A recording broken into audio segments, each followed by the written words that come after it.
virologist. Professor Pekos, thank you for joining us. What do you worry about in this phase? We're vaccinating right at the time when the number of infections and deaths are going up. Does this lead to new variants or mutant virus? Yeah, well, what we want to do is roll out the vaccine as fast as possible because we want to get vaccinated individuals to that high level of immunity that gives us the 95% efficacy that both the Moderna and the Pfizer vaccine have shown. What we don't want is a situation where we're giving sort of partial immunity to people while the virus is spreading broadly in the community, because that's a recipe for selecting variants of the virus that might be resistant to the vaccine. Now, that's a difficult thing for the virus to do, but again, we want to keep away from any kind of conditions that might facilitate that kind of event from happening. Dr. Pekos, the lieutenant governor of the Empire State said the other day, maybe they're not going to fill Yankee Stadium as Peter Hotez of Baylor Medicine wants, but they may fill the Javits Center with thousands to get vaccinated. Is that the solution? One venue, many people coming to get vaccinated? Yeah, so, in the U.S., we've had this two-stage rollout right now. We've been focusing on elderly that are in residence communities, as well as the frontline healthcare workers, to make sure that we're targeting the people who are at highest risk, the healthcare workers, that need to be there in order to maintain our healthcare infrastructure, and also, the elderly that suffer the most severe consequences of COVID-19. As we move to immunizing the population, we're going to have to scale up at a tremendous rate. Hundreds of thousands. It would not be surprising for me to hear millions of people getting vaccinated on a weekly basis, if not faster, because we're going to have a small window of opportunity during this spring and summer to increase the number of people who have immunity that'll help us in the fall deal with a potential resurgence like we're seeing right now throughout many of the places in the Northern Hemisphere. But Professor Pekos, when will we actually have a handle on the situation? We felt around the world, frankly, September, October, that things were getting better, and then they got a lot worse very quickly. Vaccines are the solution, or the long-term solution. I think vaccines should be viewed as the means that we're going to control next fall's surge in cases. Right now, we have to rely on public health interventions, on the mask wearing, on the social distancing, on those types of things to get these case numbers down. We're at numbers that were higher, at least in the U.S., I'll start with that. We're at numbers that are higher than there were at the times in the pandemic in March when we shut down large portions of the country. Yet we're not seeing similar types of interventions put in place to be able to drop the number of cases right now. Vaccines aren't going to help us with the case numbers right now. We have to re-engage in those public health interventions to make sure that we can get these numbers under control for the rest of the winter. Do we understand how long we have vaccine immunity once you actually get your vaccine is administered? Yeah, it's a great question. It certainly looks like for 4 to 5 months we have very high levels of immunity after vaccination. We can interpret from the studies of those 4 to 5 month vaccinated individuals that the responses are very strong, and we would expect that they would hold out for at least a year, if not longer. So everything, particularly with the Moderna and Pfizer vaccines, looks very good for maintaining a good high level of immunity for an extended period of time. Andrew Pekos, can you explain to us the difference between herd immunity being achieved by a lot of people being infected, so 1 in 30, and of course it means a number of deaths, but is there a difference between what we're living through and vaccines? Yeah, absolutely. Herd immunity is when enough of the population gets antibodies, in this case, to the virus to limit the spread of the virus in the community. We know that right now, the vaccine can get us to levels of herd immunity without any kind of mortality, whereas infection carries with it not just mortality, but the severe hospitalizations, the long-term effects of COVID-19, which so many individuals are suffering. There's no real practical way, or even ethical way, I would say, for us to move to herd immunity solely through infection. We have to use vaccination, and the way we use the vaccination is to roll it out quickly during periods of time when the virus is going to be circulating in lower levels. That's why I'm focusing on the spring and the summer efforts and making sure that we are geared up for those national immunization tests that are going to be going on during those months. Andrew Pekosz, thank you so much. Andrew Pekosz there of Johns Hopkins. And be sure to check out VRUS Go on the Bloomberg for the latest information. You can also tune in every day for our exclusive conversations with Johns Hopkins experts for an inside look at battling COVID-19. Now, coming up on Balance of Power, Dr. Stephen Corwin, New York Presbyterian Hospital President and Chief Executive. This will be a very hands-on view of what we're seeing in the hospitals. That interview, 12:30 p.m. in New York, 5:30 p.m. in London. And this is Bloomberg.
This is Bloomberg Best, your weekly review of the most important business news, analysis, and interviews from Bloomberg Television around the world. Ken Burns, welcome to Bloomberg Big Decisions. We have always been a mixture of things. We are always stronger for that mixture. Growth is a way to stay competitive, delight more and more consumers. Are you worried that people won't take the vaccine? We remain concerned about vaccine hesitancy. What is one word of advice you'll take with you? Learn how to listen. And that is certainly something that has served me well. Ankiti, where do you go from here? It's a huge market. It's a huge opportunity. I want to go 100x from here. Our philosophy is to partner where we can and stand apart when we should. Our generation's biggest problem. Climate change is happening. And the world's most innovative solutions. Transport, industry, buildings, electricity, all of those things. Everything you need to know about our changing environment, the politics of global warming. We can and we will deal with climate change. In the fight against climate change, Bloomberg Green has you covered.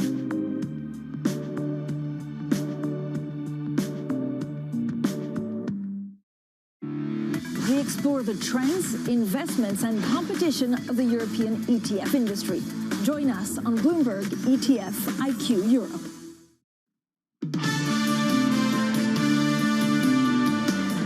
This is Bloomberg Surveillance. I'm Francine Lacqua here in London, Tom Keene in New York. Now, to talk about jobs and the jobs data today is our chief U.S. economist, Carl Riccadonna of Bloomberg Economics. Carl, good morning, and thank you for joining us. What are you watching out for today? Well, Happy New Year, Francine.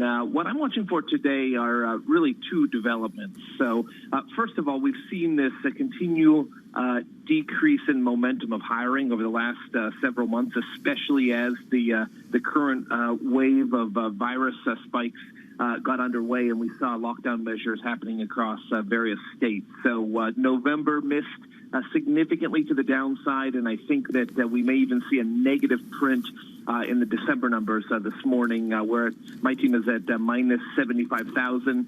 That will mark the official end of the hiring wave that we saw since April of last year. Yeah, your thoughts on inflation? Well, Well, the inflation story, we're going to see some temporary pockets of inflation in the economy, whether it's wages for workers that are in short supply in specific sectors or supply chain disruptions.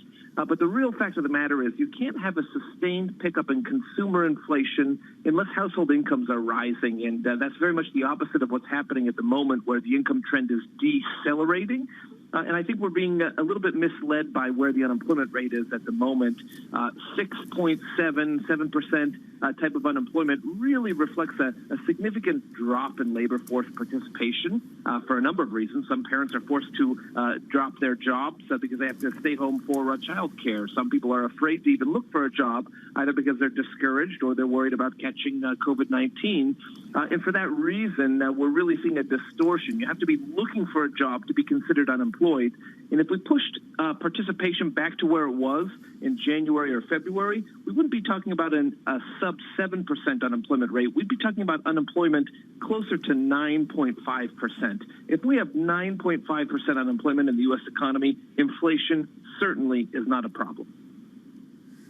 Carl, thank you so much. Carl Riccadonna there, of course, Bloomberg Economics chief U.S. economist, who will be with us throughout the day for that jobs data. Now, a correction. I had erroneously said that actually the U.K. had secured an extra 5 million doses of the vaccine. These are old doses. So basically, we knew that they had bought this in November. There are no new doses coming. But what we're expecting, certainly on the Moderna vaccine, is that we understand through insiders that the U.K. is also poised to approve this vaccine as soon as today. That's according to a person familiar with the situation. In case it was approved, they had those 5 million doses that they bought back in November. So no new doses, but we're just expecting and waiting for this go-ahead. If it comes, it could come today.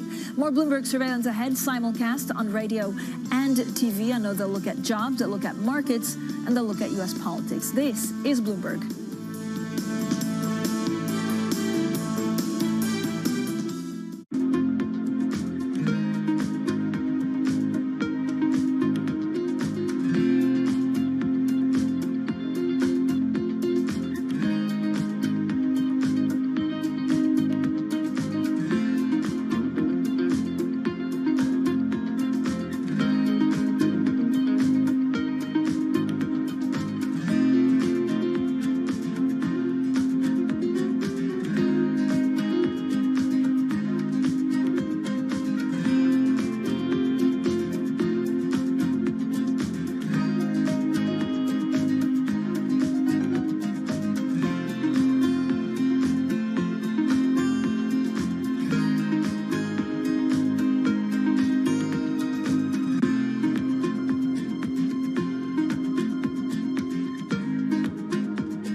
Chinese brands now account for 7 of the country's top 10 cosmetics lines, up from just 3 in 2017. That has pushed out foreign brands like L'Oreal's Maybelline, which has seen its share of China's makeup market plunge by half since 2010.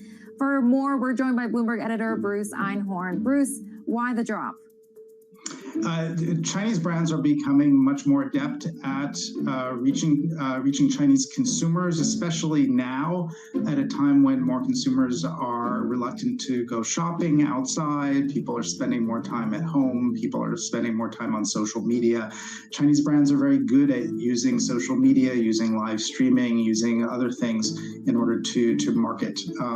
Chinese brands also tend to be less expensive. And so at a time when the economy is struggling a bit, there's a lot of uncertainty, people are more budget conscious, Chinese brands have a bit more of an advantage.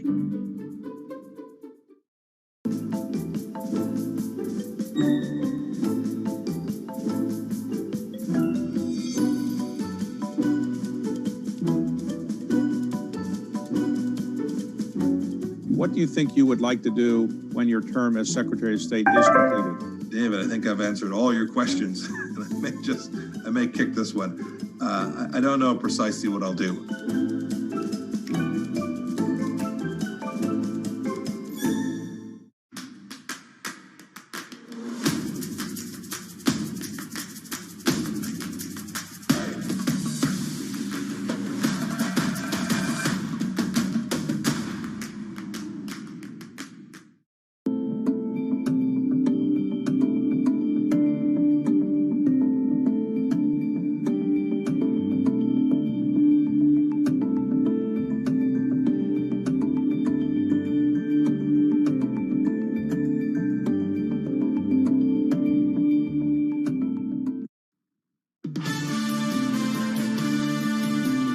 still really quite worried about the labour market, and I think many economists are. It's pretty clear that the current wave of infections is weighing on activity. It is important to remember that we've seen a lot of demand destruction. There's a lot of pent-up demand, I would say, from consumers, and that money is going to find its way back into the market. As inflation goes up, the question is the Federal Reserve going to get nervous? The equities have managed to maintain a complete disconnect from the real world. The market is starting to tell you, hey, spending is going to come. We're going to party like it's 1999.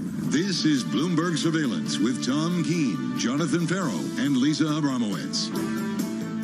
Good morning, everyone. Jonathan Farrow, Lisa Abramowitz, and Tom Keene. Bloomberg Surveillance. This on radio, on television, a simulcast after an exhausting week. It is Friday. It is Jobs Day. Yes, the story continues in Washington, and we'll have many good voices on that. But, Lisa, we must stop. Is the Washington Post reports from Johns Hopkins University, and with all they've done for us through this pandemic, that there were 4,000 deaths yesterday in the United States. Away from all the news we do, Lisa, we can't ignore the fact this virus rages. Yeah, and January is going to be the deadliest month. That's what projections show for the coronavirus. Just to give you a sense, on average, the expectation is for 2,600 individuals every day, on average, Americans, to die from coronavirus, and that will mean more than 400,000 people will have died from this pandemic in the United States by the time Joe Biden becomes president, Tom. Los Angeles hard hit. Our virus update at Bloomberg mentions Germany having a very difficult first week of January. And I would note a town of 11 million, a city of 11 million adjacent to Beijing is in full lockdown this morning. That, of course, in China. I mean, there's been something, Lisa. Tom, just to give this perspective, I saw a statistic that in California, more people died yesterday than all of the homicides of 2019 in California. Just taking a look at that just gives you a sense of the scope of the pain being felt on a very human and medical level across this country. And of course, on this Jobs Day, it folds right into the American economy. We're going to do an awful lot on that as well. Lisa, give us a brief on this historic Friday. 8:30 a.m. That is the big number of the week. That is the U.S. December jobs report. The expectation on average is for a gain of 50,000, which would be the weakest going back to May of last year, although Bloomberg Economics expects that number to be a negative 75,000, which would be the first decline since April, since that pandemic. A lot of pain still out there. At 11 a.m., Fed Vice Chair Richard Clarida speaking at the Council on Foreign Relations event, and I'm very curious to see how much accommodation he's willing to put into the market. There has been increasing amounts of discussion among Fed officials about the potential of tapering bond purchases. A lot of people aren't taking it too seriously. If Fed Vice Chair Clarida says it, they will. And then at 1:30 p.m., President-elect Joe Biden is introducing key members of his economic team. That includes Marty Walsh of Boston. He is going to be nominated as the Labor Secretary, and Gina Raimondo of Rhode Island being nominated as the Commerce Secretary. Tom, he is getting his team together. We see the next presidential agenda being shaped. We still have 12 days. And we certainly saw that in the video released by President Trump last night as he looks for a smooth transition. We'll have much more on that across surveillance today with important voices on Washington as well. Right now on this Jobs Day, we launch forward with Priya Misra, and you get lucky in that she was scheduled to be with us with TD Securities. But even better, Priya Misra on the research topic of Friday. It's an exceptionally strong research flow this morning across the surveillance desk. And Priya, I need to rip up the script as you do, as you say, a reassessment. And that is inflation and the expectations of larger inflation real, or is it nothing more than the base effects of oil price change and also the dynamics of the U.S. dollar? Steve Englander at Standard Charter writing on this morning. Is the coming inflation tangible, or is it a statistical mirage? Hi, Tom. Hi, Lisa. Great question. I think that is the theme, the macro theme that we started this year with, because break-evens, at least in the rates market, tips break-evens have been on a tear. We've crossed pre-COVID highs. Now, when we look at our inflation forecasts, I mean, we're still living through a demand shock of COVID. And even though we're getting fiscal stimulus, we have a very slow increase in inflation penciled in. It's really going to be in 2023, 24 that we start getting close to that Fed target level of 2%. So I think what the market's doing is really extrapolating fiscal stimulus oil, dollar. There's a bunch of other factors going in. I would argue it's inflation risk premium that's going up and not really inflation expectations. I mean, we still have to see the COVID shock behind us. And then it takes a while. We saw the last cycle, how long it takes for inflation to pick up. So I really think that the inflation market, it's a bit of a hope trade here. I mean, base effects will kick in. Well said. For actual inflation, I'm not sure the market's pricing in. I'm going to do that this weekend. That's going to be my phrase, Lisa, the hope trade to the various offspring. We're going to steal that every from Priya. Weekend. Priya, what is so important here to me is you need to make a calculated bet. Are we out over our skis on rising yields? I think there's something to it, though. We did revise our forecast because of fiscal stimulus. I mean, before the Georgia election, we were not expecting much stimulus this year. Now we're penciling in about $1 trillion more through COVID relief to get through in the first couple of months of this year after the new administration comes in. There is pretty bipartisan support for COVID relief. And we're in the midst, in fact, the COVID crisis is worsening. So I think that puts some supply pressure. Plus, the Fed seems to be changing its tune as well. And there are some Fed officials talking about tapering. We think tapering is not happening until the end of next year. But as that risk starts to get priced in, I think interest rates can rise. It's not going to be a straight line up, but I think we first price in the supply. We're looking for 125 on the 10-year in the near term, and then we'll stabilize when we realize that it's not $4 trillion that we're talking about. It's not the Biden plan. It's just one down payment of that, about $1 trillion. So I think there's something to the rising rates. But so far, it's all been inflation expectations. I think it's going to leak into real rates as well, which is what is damaging to other risk assets. Then. Priya, have you ever changed your forecast this quickly in a year? It feels like a much longer year already. But, the Georgia election, beyond everything else that we were going through, it was a bit of a game changer in terms of Senate control. And therefore, we had to revise. The rude Abramowitz shows her face this Friday morning. Rude. Lisa, that was brutal. Well, hold on a second, but it's not a knock on Priya in any way, shape, or form, who has brilliant research. It's a demonstration of how unusual this week was to start a year with so many game-changing events that change your scenarios, Priya, and what you were saying in terms of what you're looking for. What I found most interesting is your focus on debt supply, on the amount of bonds the U.S. would have to sell to finance some of these programs, not on higher growth expectations. This matters and dovetails exactly into the inflation discussion. Is it more a matter of supply than it is this stimulus actually juicing real growth? Right. I mean, at the margin, stimulus will help growth. It'll help consumption. But we already had sort of an excess amount of debt relative to what the private market can take because the Fed did not extend WAM. Now, they have committed to be doing QE for a long time, but the Treasury is issuing 8-year paper and the Fed is buying 5-year paper on average.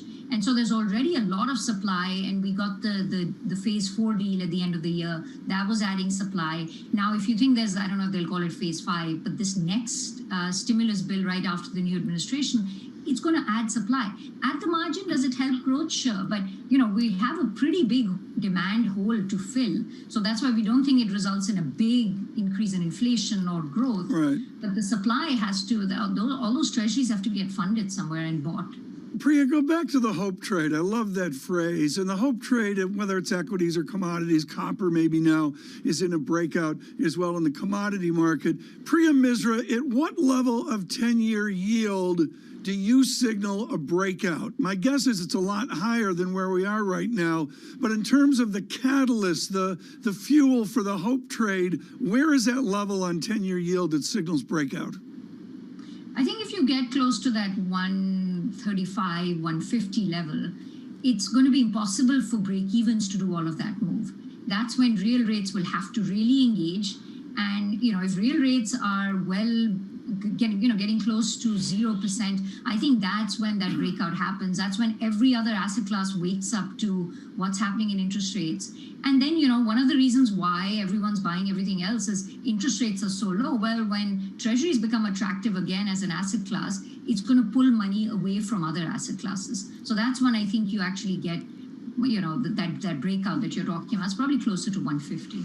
It's interesting. But I think the Fed will also care. At that point, I think WAM extension comes back on the table. Priya, just to sort of edify that idea, Kit Jukes of Societe Generale this morning putting out a note and saying whether the equity market's in a bubble or not, it's where it is because of where bond yields are. And that ultimately the test of how high bond yields will go really determines on how high stocks will let them go. How big of a sell-off in stocks will it take before treasuries really become a very attractive investment thesis?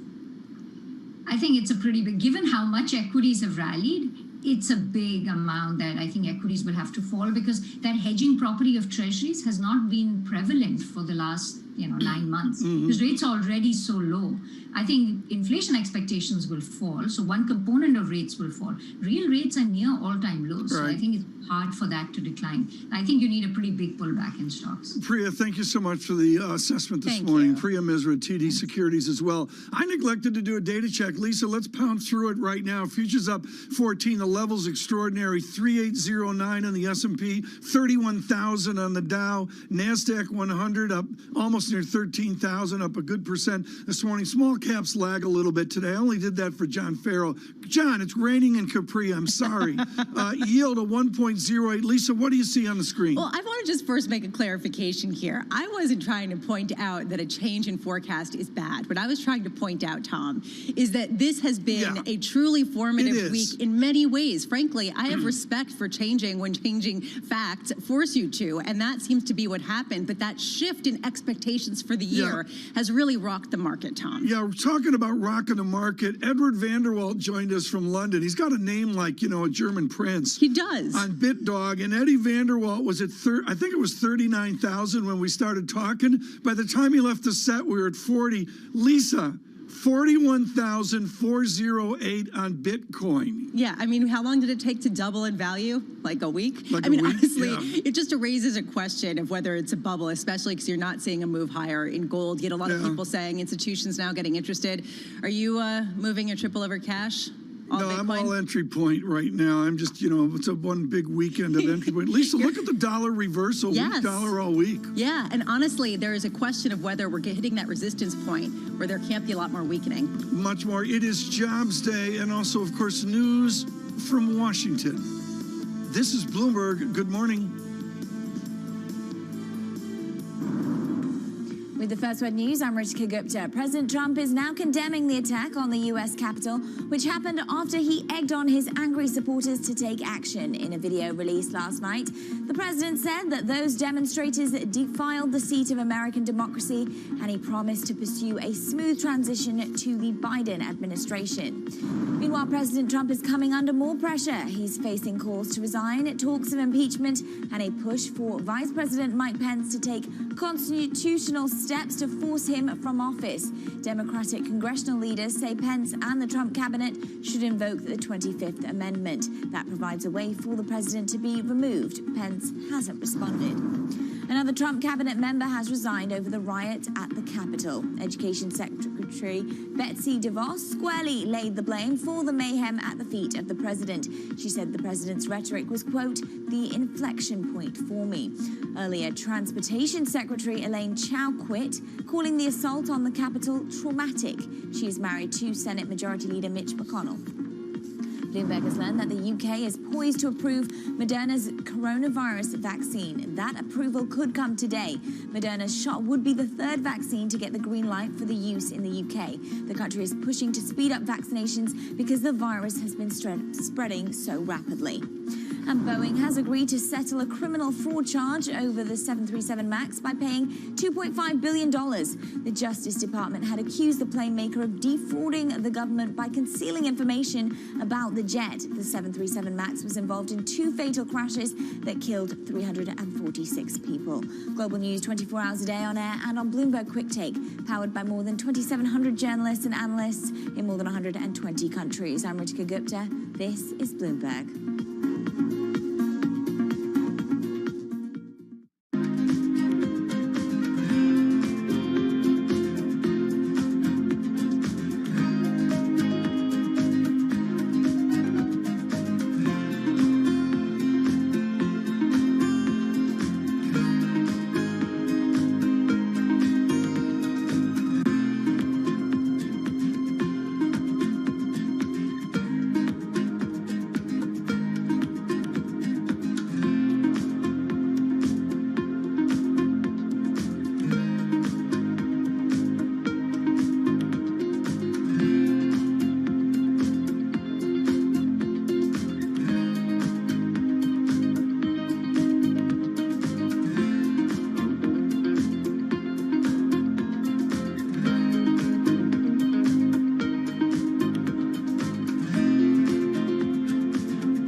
I'm David Weston.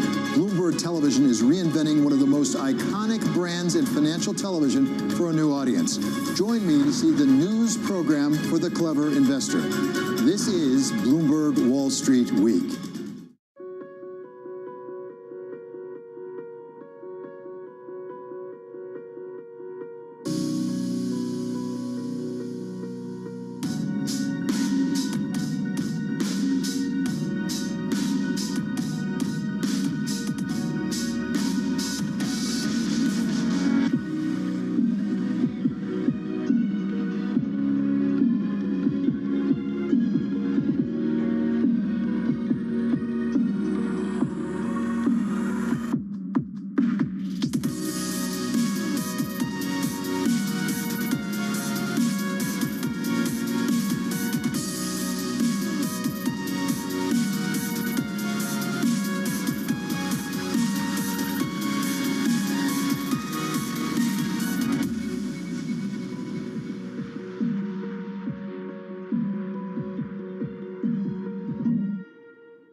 Mercedes-Benz is on a path towards CO2 neutral mobility. So we have flicked the switch there, and really we're going to step by step electrify everything. And what does that mean? Combustion engines get electrified.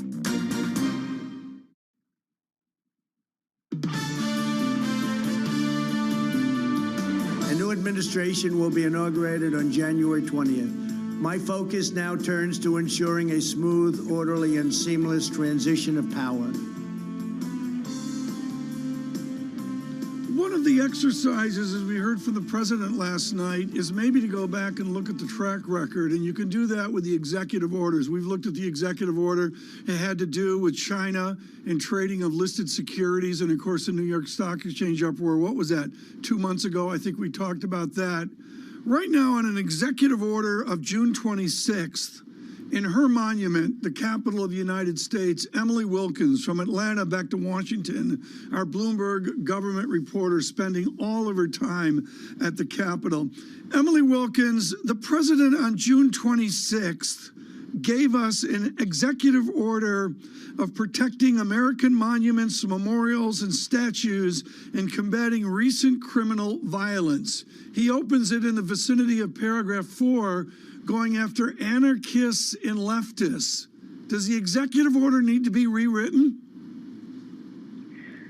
Well, Tom, the executive order, I mean, it's mostly focused on protecting statues. And, I think for something like this, a defamation of property, you don't need an executive order necessarily to go in and to prosecute individuals who trespassed in places they weren't supposed to be and destroy property that's owned by the federal government. The president said last night that the law would be brought onto those who mobbed the Capitol, a distinct change in tone to what he said back on Wednesday. Yeah. And the FBI and D.C. police have made it clear that, those who mobbed the Capitol, they're going to face punishment. You've been working the phones from Atlanta back to Washington. What will you look for on this Friday? One big thing to look for, Nancy Pelosi, House Speaker, will be holding a call with members of the House Democratic Caucus over whether or not they need to impeach President Trump for a second time. Right now, the timeline to remove Trump from office, that's looking a little bit difficult because we've got less than 2 weeks. But impeachment, again, could happen. House Democrats already have some articles of impeachment that they're gathering signatures on. Looks like late last night they have up to 110 signatures, and that was just in the first 12 hours of asking people to sign on to this. Meanwhile, you have former cabinet members of President Trump invoking the 25th Amendment, among them former Chief of Staff John Kelly in a conversation on CNN. What is the likelihood of some sort of move by President Trump's own cabinet members at this point? This is something we're watching closely. Last night, there was reporting out from other news organizations that Mike Pence would not be on board with the 25th Amendment. And as he's the one who would take power if that was invoked, That's kind of a key person that you need there. We're also hearing from other top administrative aides inside the White House that they are going to stay on. They are doing this not because they agree with what has happened over the last few days in President Trump, but because they're worried what would happen if they left. They say that they're choosing to stay for the good of the country. So there's also a question about what President Trump will be doing in the 12 days remaining. People are expecting him to come out with a list of pardons that he plans on January 19th. Who is advising him when it comes to deciding who he pardons? He's talking with his advisors. I mean, once again, this is a decision that is simply made by the president. He's talking about pardoning himself, pardoning his daughter, Ivanka, family members, Jared Kushner, top advisors like Chief of Staff Mark Meadows, even some celebrities like rapper Lil Wayne.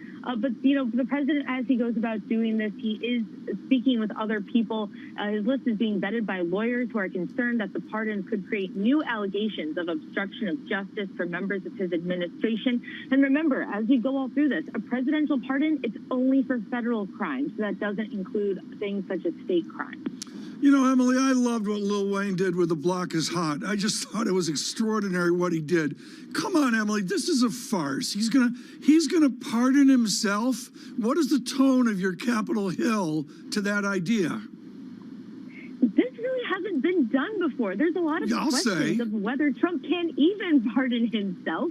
And then number one, if that's going to make sure, you know, there are issues that he has had with campaign donations, with his taxes. I mean, this could be something where he pardons himself and then the state of New York goes, okay, cool, we're going to now charge you with this state crime. Okay.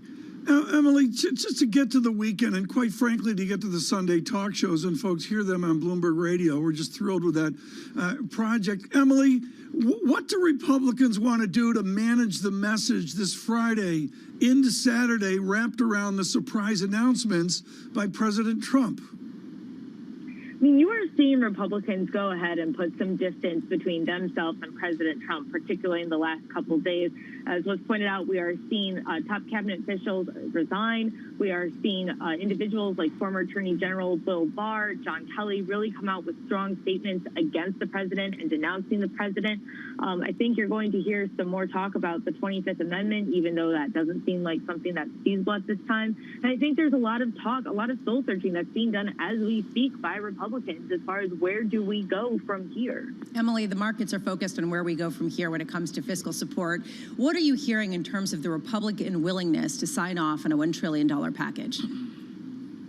So one of the things that we did hear right before the mob began to storm the Capitol was Chuck Schumer said that his number one priority was going to be those $2,000 individual stimulus checks. And based on what we know from what Biden has said and what other Democrats have said, they want also just a larger stimulus package in general, something that covers vaccines, something that covers state and local funding, something that really targets a lot of aid. Emily, well said. The lieutenant governor of the Empire State told Bloomberg Surveillance yesterday she and Governor Cuomo need a cool $15 billion. Is that how you get out over $1 trillion fast? Is the actual bill of Republican and Democrat states and cities? I mean, you were talking about a $2 trillion bill that Democrats are pushing. I think one of their proposals even got to the $3 trillion before. So now that, I mean, Democrats have control at this point. And yes, there are some potential roadblocks with moderate Democrats and also a need for a 60 votes for things to clear certain Senate procedural votes. But there are other methods that Democrats can use if they can't get 60 votes. And there's Republicans who believe that no more stimulus is needed.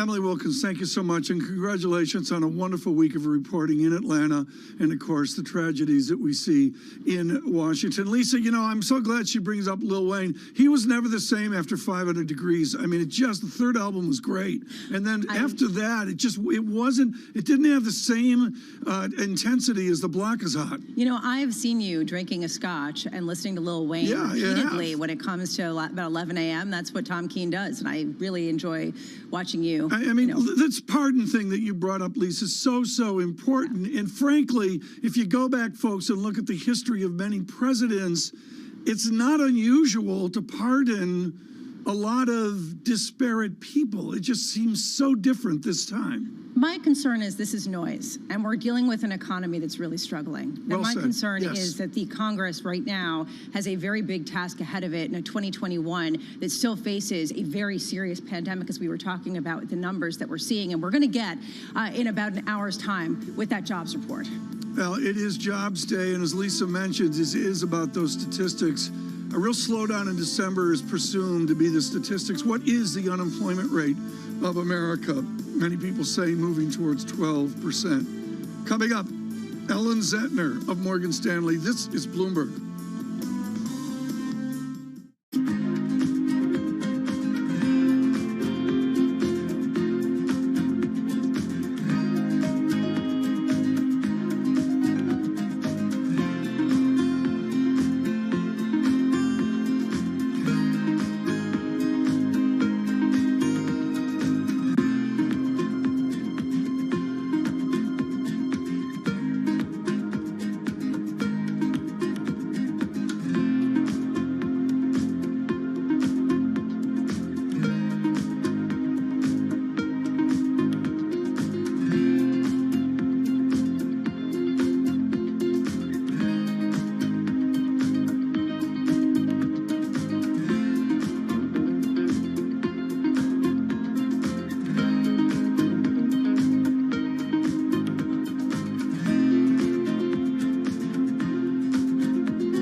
We have some good news in terms of vaccines and a chance to overcome the health crisis, but we are not there yet. We need the fiscal stimulus, and we need it relatively quickly, because I can see where the second wave's coming.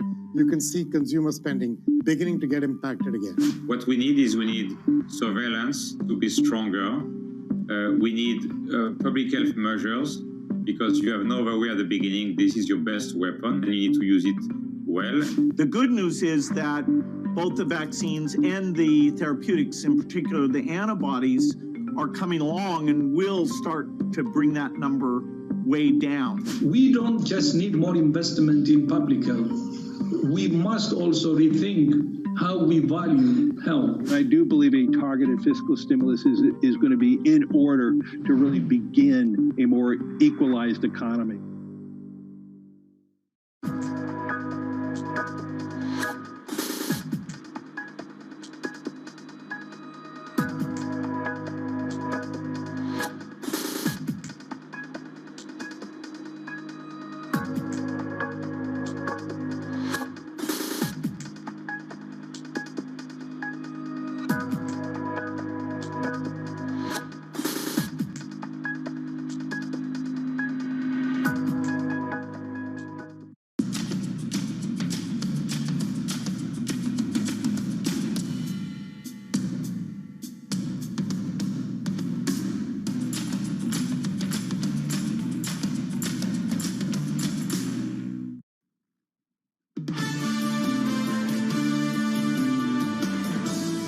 An extraordinary week, an extraordinary set of Bloomberg surveillances. We thank all of you for listening on radio and watching on television. On this Friday, yes, the jobs report. We'll get to that in a moment with Ms. Zentner of Morgan Stanley.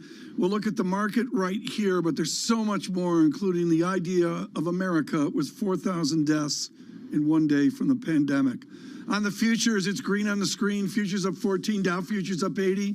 The VIX is stunning 22.38. Yield 1.08%. And Lisa, very quickly here, the dollar reversal. Have you been surprised by the short squeeze out of weak dollar? Absolutely, because everybody was getting on this train saying it was the consensus that we're going to get a weaker and weaker dollar. And now people are saying, wait a minute, maybe we've reached the bottom. I also want to point out, it's been off the radar this week, renminbi with a stronger renminbi, the yuan 6.46 per dollar.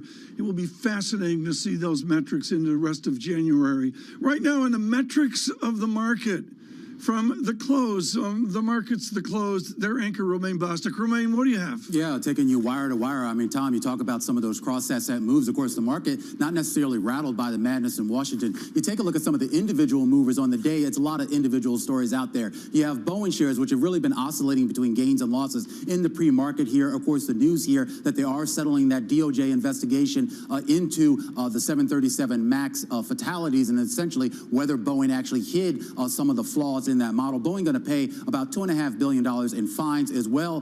They're also going to start a victims compensation fund, about a $700 million charge for the most recent quarter. A lot of investors think this is good, essentially putting this to bed. Most of the charges that they're going to take here have already been accounted for in previous quarters here, so it shouldn't have much of a financial impact on their actual cash. Micron up on the day after some bullish earnings there. Keep an eye on Sarepta here. The shares had actually dropped about 40% here in the pre-market. I'm not sure that's reflected there on the screen there. Some really bad data Romain, there. we don't put that up here on the screen because I bought it yesterday right at the top. Well, Carl, Tom, you're picking winners here. Thank you. Always. Yeah, there's another winner there for you, Tom. I know you're all over Snowflake, of course, big cloud data company. Yeah, he has a big dog IPO called there. Snowflake. And that Snowflake has nothing to do with what's going on in Washington, Tom. That lockup expiry, investors shaking it off here. Those Lisa, shares does he up. You wanna talk like about this something in the else, Tom? afternoon? I Lisa, talk. Don't he's interrupt killing him. me. I want to know what he has to say. Romain, please I want continue. to talk, you know what, here, Tom can appreciate this. Apple. I know you follow Apple, Thank Tom. you. And everyone's talking about Apple today. The first rule of Apple Fight Club, you don't talk about Apple Fight Club. Hyundai, learning this lesson this morning here, they put out a press release yesterday basically saying, yeah, we're working on an Apple car.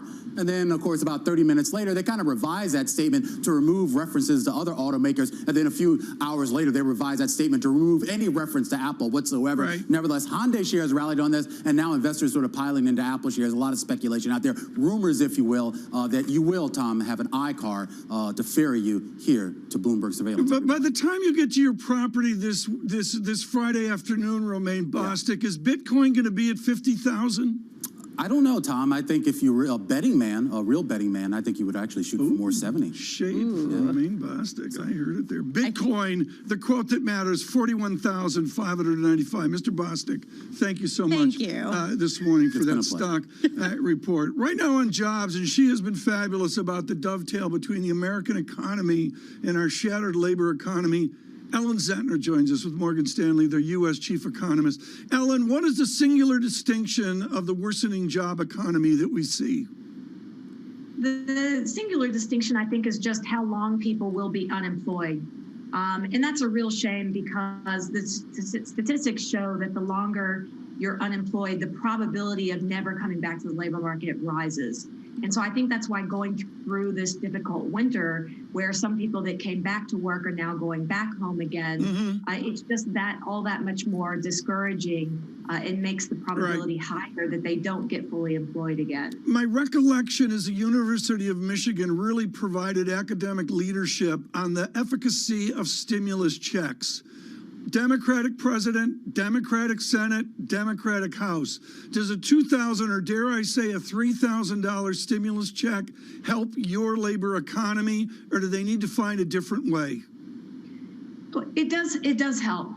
It does help absolutely. I mean, the more that we can ease the pain for households while they're unemployed or while prices for things that they buy on a daily basis are very high, any of that pain we can alleviate is good.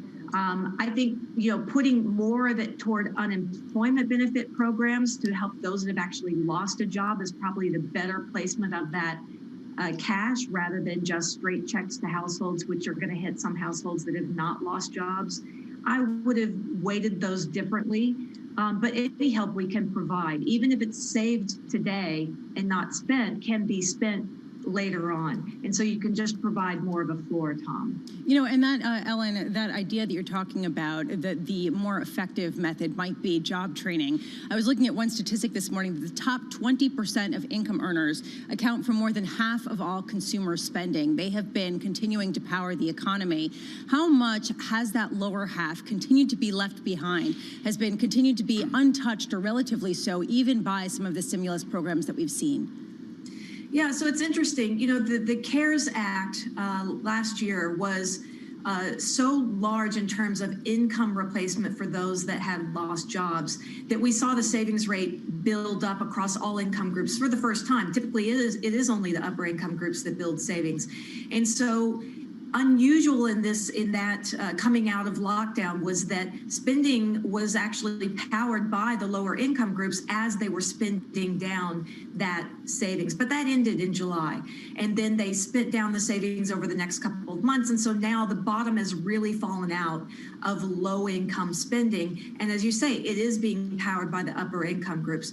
The risk for the U.S. economy is always that you need a broad-based participation across all income groups to really be confident in fundamental growth backdrop. And if it's only being powered by one income group, then we're at the whim of the wealthy. And as soon as that pent-up demand has been met, then you run the risk of a drawdown then in consumer spending again. So at the end of the day, a really powerful unemployment benefit programs in order to continue those benefits or expand those benefits while they're still looking for work is the way that we build that bridge between the economic damage we're experiencing now and what could be a better day in the back half of the year. So I think it's important that these policies continue actually through the middle of the year. And so I would look for more extensions to come here. There's a question also about long-term unemployment rates and how this is usually considered the predecessor for some more severe economic scarring. And some people are arguing this time is different because people can't find those jobs, but those jobs will come quickly back online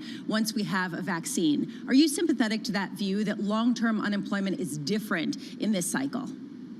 Well, I think that we'll see a snapback in a good chunk of those because this was a structural downturn and you're removing that structural impediment sometime later this year.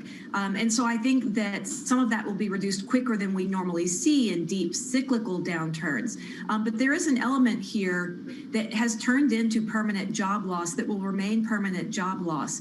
And some of that is, think about someone that was unemployed on the cusp of lockdown. They certainly wouldn't have found work during this time.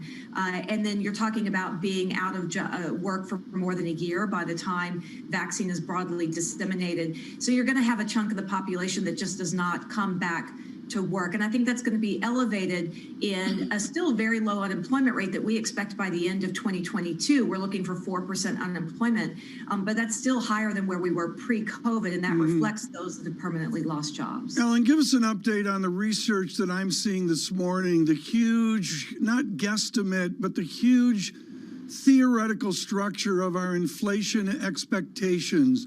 Oil surging, dollar weaker. Is that what this is about, or is it legitimate inflation out there 6 months or 6 years out?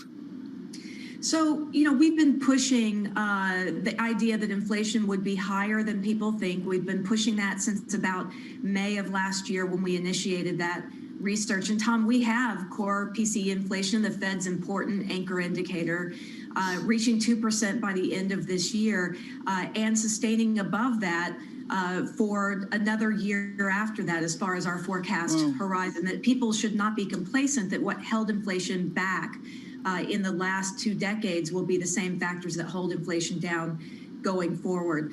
We feel very strongly in this belief. It's one reason why we think the Fed can be successful in this new average inflation targeting framework that they have.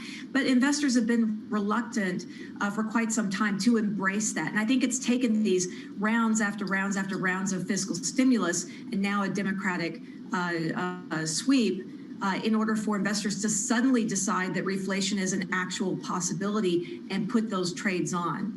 Ellen, in about 50 minutes, we're going to get that jobs report for the month of December.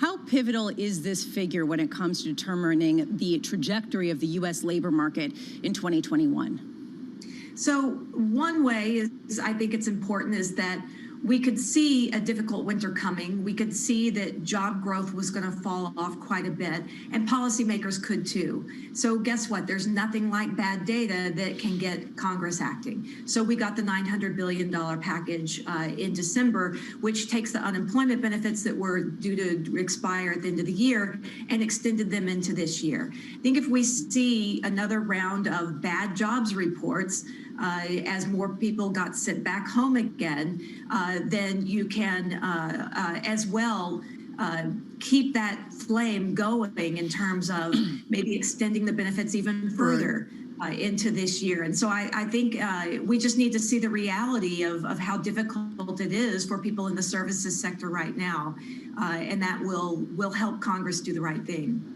Ellen Zentner, thank you so much. Greatly appreciated, as always, on this Jobs Day. She is with Morgan Stanley. We are beginning to see the discussion and the choices of language. French Hill of Arkansas is going to join us here in a bit. But, Lisa, it's still a shock to see the language. Hugh Hewitt, I believe, out on radio right now with a senator from Nebraska, literally moments ago. And it is extraordinary, Lisa, to see the language where the senator from Nebraska says President Trump, quote, incited U.S. Capitol riot. Just to see those words is a shock. Well, and the question is here, how much does this splinter the Republican Party? And what does this mean for President Trump's leadership going forward when it comes to his political future? Some people saying that it's really calling into question his ability to run again. You wonder where we are here. And of course, the 25th Amendment, maybe I'd say in the zeitgeist, Lisa, that drifts away over the last 12 hours.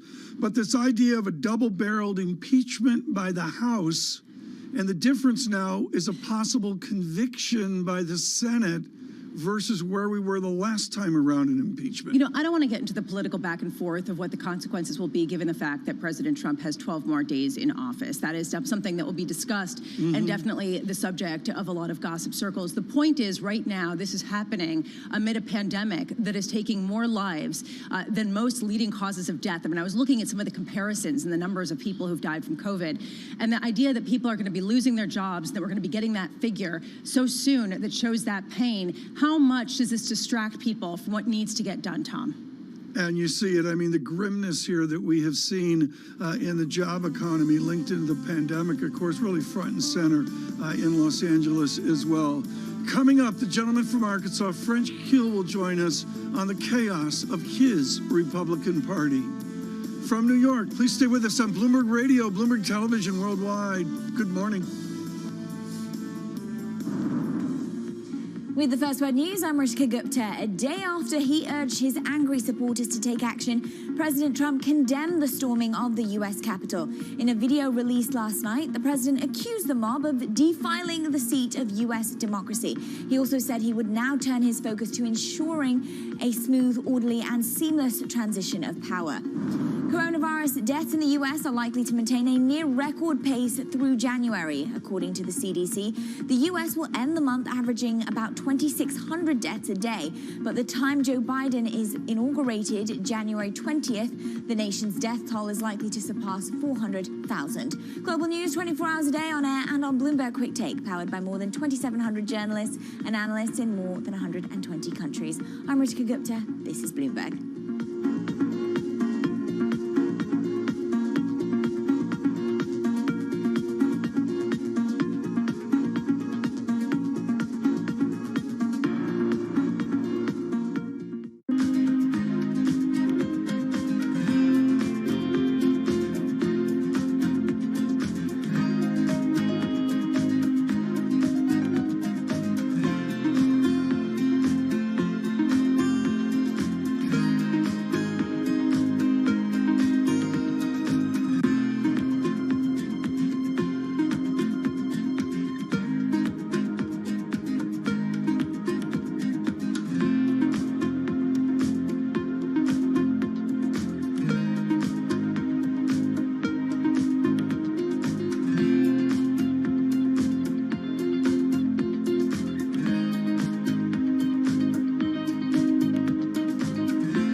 This is Bloomberg Best, your weekly review of the most important business news, analysis, and interviews from Bloomberg Television around the world. Ken Burns, welcome to Bloomberg Big Decisions. We have always been a mixture of things. We are always stronger for that mixture. Growth is a way to stay competitive, delight more and more consumers. Are you worried that people won't take the vaccine? We remain concerned about vaccine hesitancy. What is one word of advice you'll take with you? Learn how to listen. And that is certainly something that has served me well. Ankiti, where do you go from here? It's a huge market. It's a huge opportunity. I want to go 100x from here. Our philosophy is to partner where we can and stand apart when we should.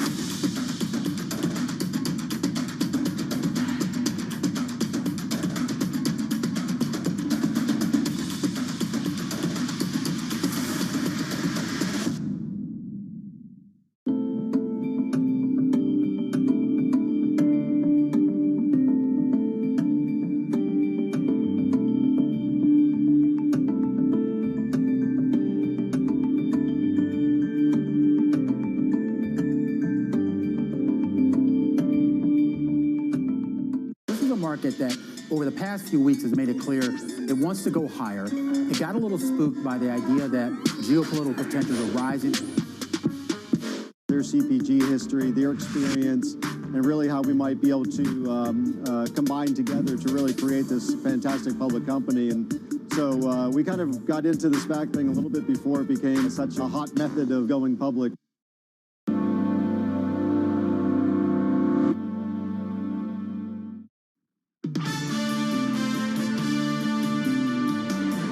Has committed an unspeakable assault on our nation and our people.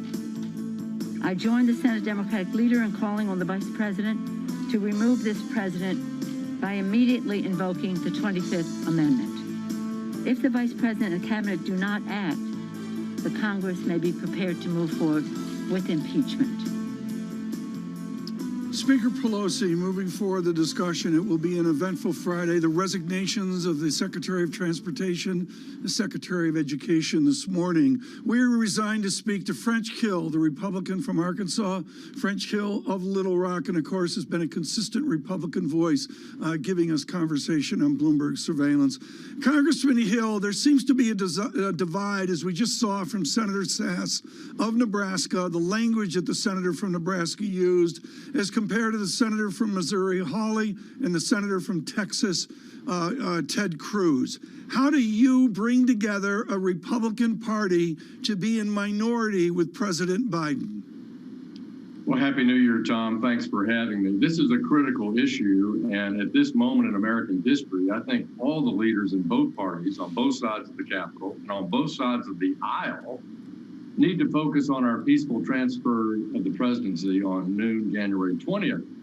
And we need to not add to the brinksmanship that we've seen from Speaker Pelosi in the last day on the 25th Amendment, or that we saw from Senator Cruz or Senator Hawley on this false narrative that somehow we're going to have a different outcome on January 6th by action of the Congress, which was never in the Constitution, was never going to happen. And I think the rhetoric since the election contributed to the disaster we saw here the afternoon of January 6th, where people were misled. They had a misunderstanding of what might happen on January 6th in Washington, D.C. It's almost of a Whig party of another time and place, and I would suggest the Whig party not so much associated with Arkansas, but mostly to the east in Kentucky. Do you risk becoming a minority party with this great fracture between, say, Ted Cruz and Ben Sass? I think we need to remind ourselves of what the Republican tenets are and go back to advocating for those: limited government, limited scope of regulatory and tax burdens on the American people, equal justice under the law, more opportunities for people of all incomes, and a strong, robust national security and leadership in the world. Those are the tenets of the Republican platform. I've heard Senator Cruz speak passionately about them. I've heard Senator Sass speak passionately about them. That's what the Republican Party needs to get back out and advocate for and step away from what we've seen since the election. Congressman, are you happy with how President Trump and the Republican leadership has handled the rollout of the coronavirus vaccine? Well, look, first, let's say that the vaccine will go down in history, this development effort from late January 2020 to the rollout of a vaccine around the 1st of December is one of the great global health initiatives and success stories in history. So the CARES Act's $10 billion for coronavirus pandemic vaccine development, the president's quick direction of the FDA and the NIH to work on that is a success story. The rollout and the manufacturing of it around the world, I think, has been impressive. It's gotten to the states, but we need to make sure the states focus where it's needed on essential workers and our elderly population. You all were talking about incidences of death, and you look at that compared to accidental death by any choice, and again, it's concentrated in the older age groups are more vulnerable to the coronavirus. So after essential workers, there's no doubt that's where the vaccine should be focused. So, Congressman, that is true, and yet the states really have been the ones in charge, and only about a third of the vaccine that's been circulated on average has been deployed, and there has been reports of, for example, doctors who are not in the main lines having to call up their pharmacies and their contacts and say, how do I get vaccine? Do you regret that there isn't a more federally central organized rollout plan that would have smoothed out some of these kinks?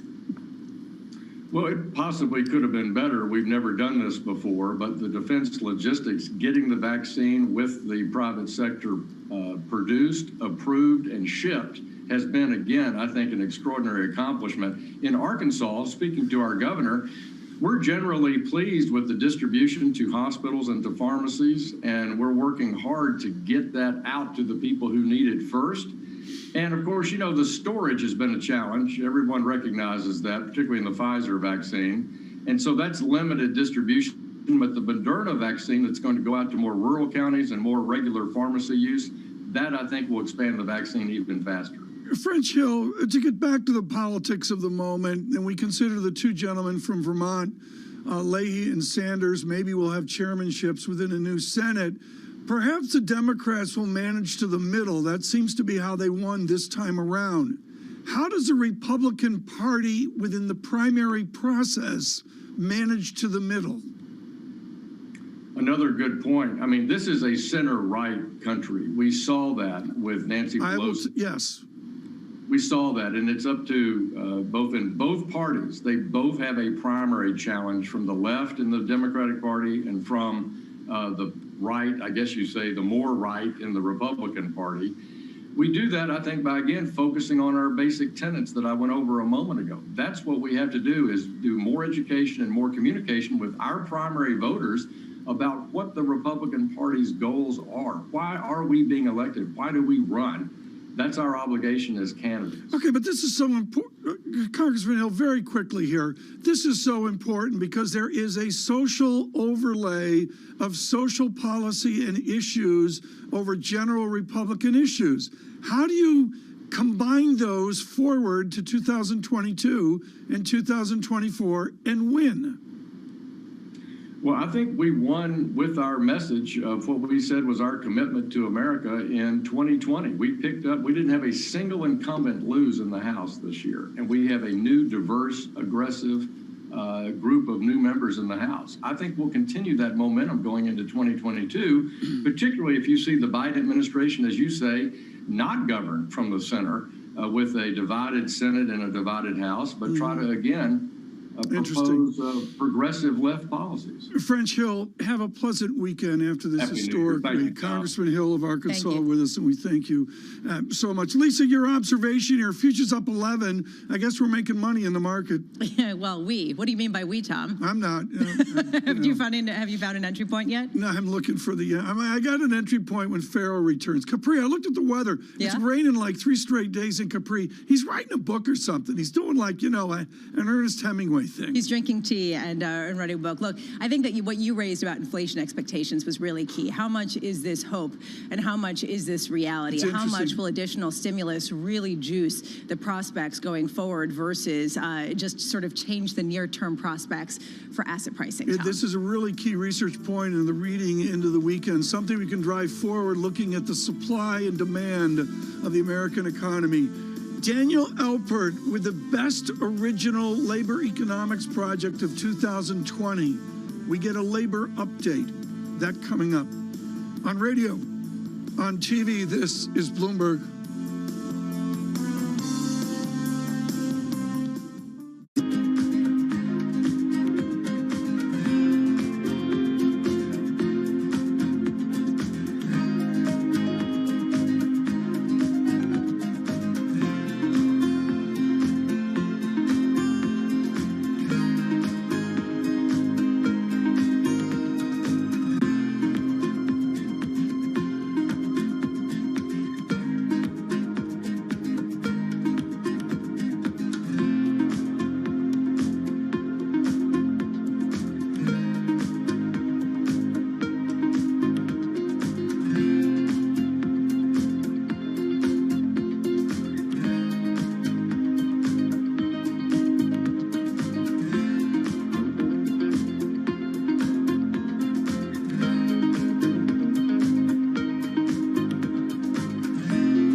Такой красивый и достаточно яркий проект, который мы надеемся привлечет в первую очередь внимание к необходимости сохранения дистанции.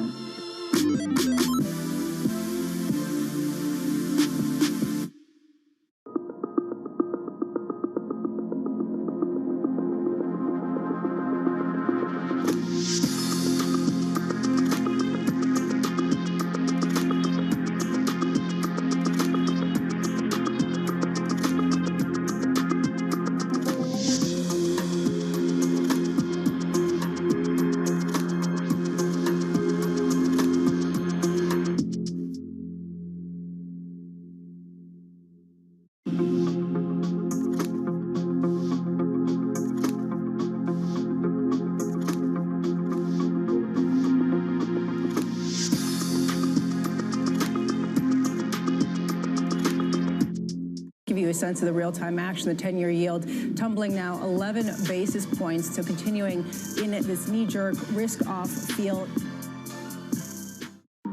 Our generation's biggest problem. Climate change is happening. And the world's most innovative solutions. Transport, industry, buildings, electricity, all of those things. Everything you need to know about our changing environment, the politics of global warming. We can and we will deal with climate change. Fight against climate change. Bloomberg Green has you covered.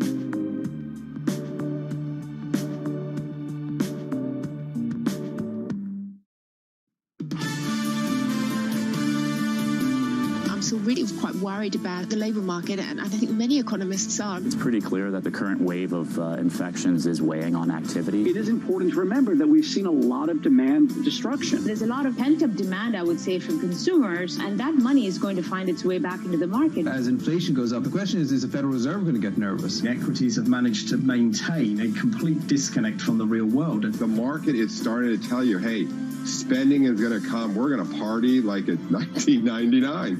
This is Bloomberg Surveillance with Tom Keene, Jonathan Farrow, and Lisa Abramowitz. Good morning, everyone. This is Bloomberg Surveillance on Bloomberg Radio and Television. Jonathan Farrow, Tom Keene, and Lisa Abramowitz. John Farrow off today. Interesting to see how the unprecedented becomes mundane over and over and over again, Tom. A remarkable week, a highly unusual one to start the year, with a lot of strategists having to change their year-ahead outlooks within days of writing where I wanted to go. Dead on, Lisa, the idea from Priya Misra of TD Securities of a reassessment on January 8th. I mean, really, Lisa, that says it all. Yeah, and basically right now we are still in a winter of discontent, as our next guest has phrased it, and yet we are looking ahead to a time with more fiscal support, with a more consistent view of how the future will look. But Tom, highly uncertain given we don't know when the pandemic will end. And just hearing from Ellen Zentner of a difficult December labor economy, of course, the jobs report here in 30 minutes. Lots of good perspective from Michael McKee on that as well. Let me do the news flow this morning is so extraordinary. On radio and TV, we're going to get through the data quickly to give you the best we can in conversation.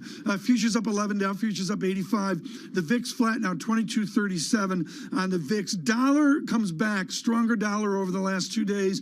Oil. Part of the research zeitgeist this morning is higher oil, 55.33 on Brent. And the wonders of the quality of inflation expectations. We're not going to do that right now to get to our esteemed guest, but I really want to make clear, folks, there has been a shift in the discussion of the inflation to come. That'll be one of our themes, certainly, next week here on Bloomberg Surveillance. Right now, if we were to give out a trophy for original labor research in 2020, there are no contenders. There is only Daniel Alpert and Cornell University and their fabulous work on measuring the American labor economy pre-pandemic, and then within the collapse of the labor economy within this worsening pandemic. Mr. Alpert with Westwood Capital, his age of oversupply is definitive. Dan, I need an update on what you see on the American labor economy away from the usual statistics.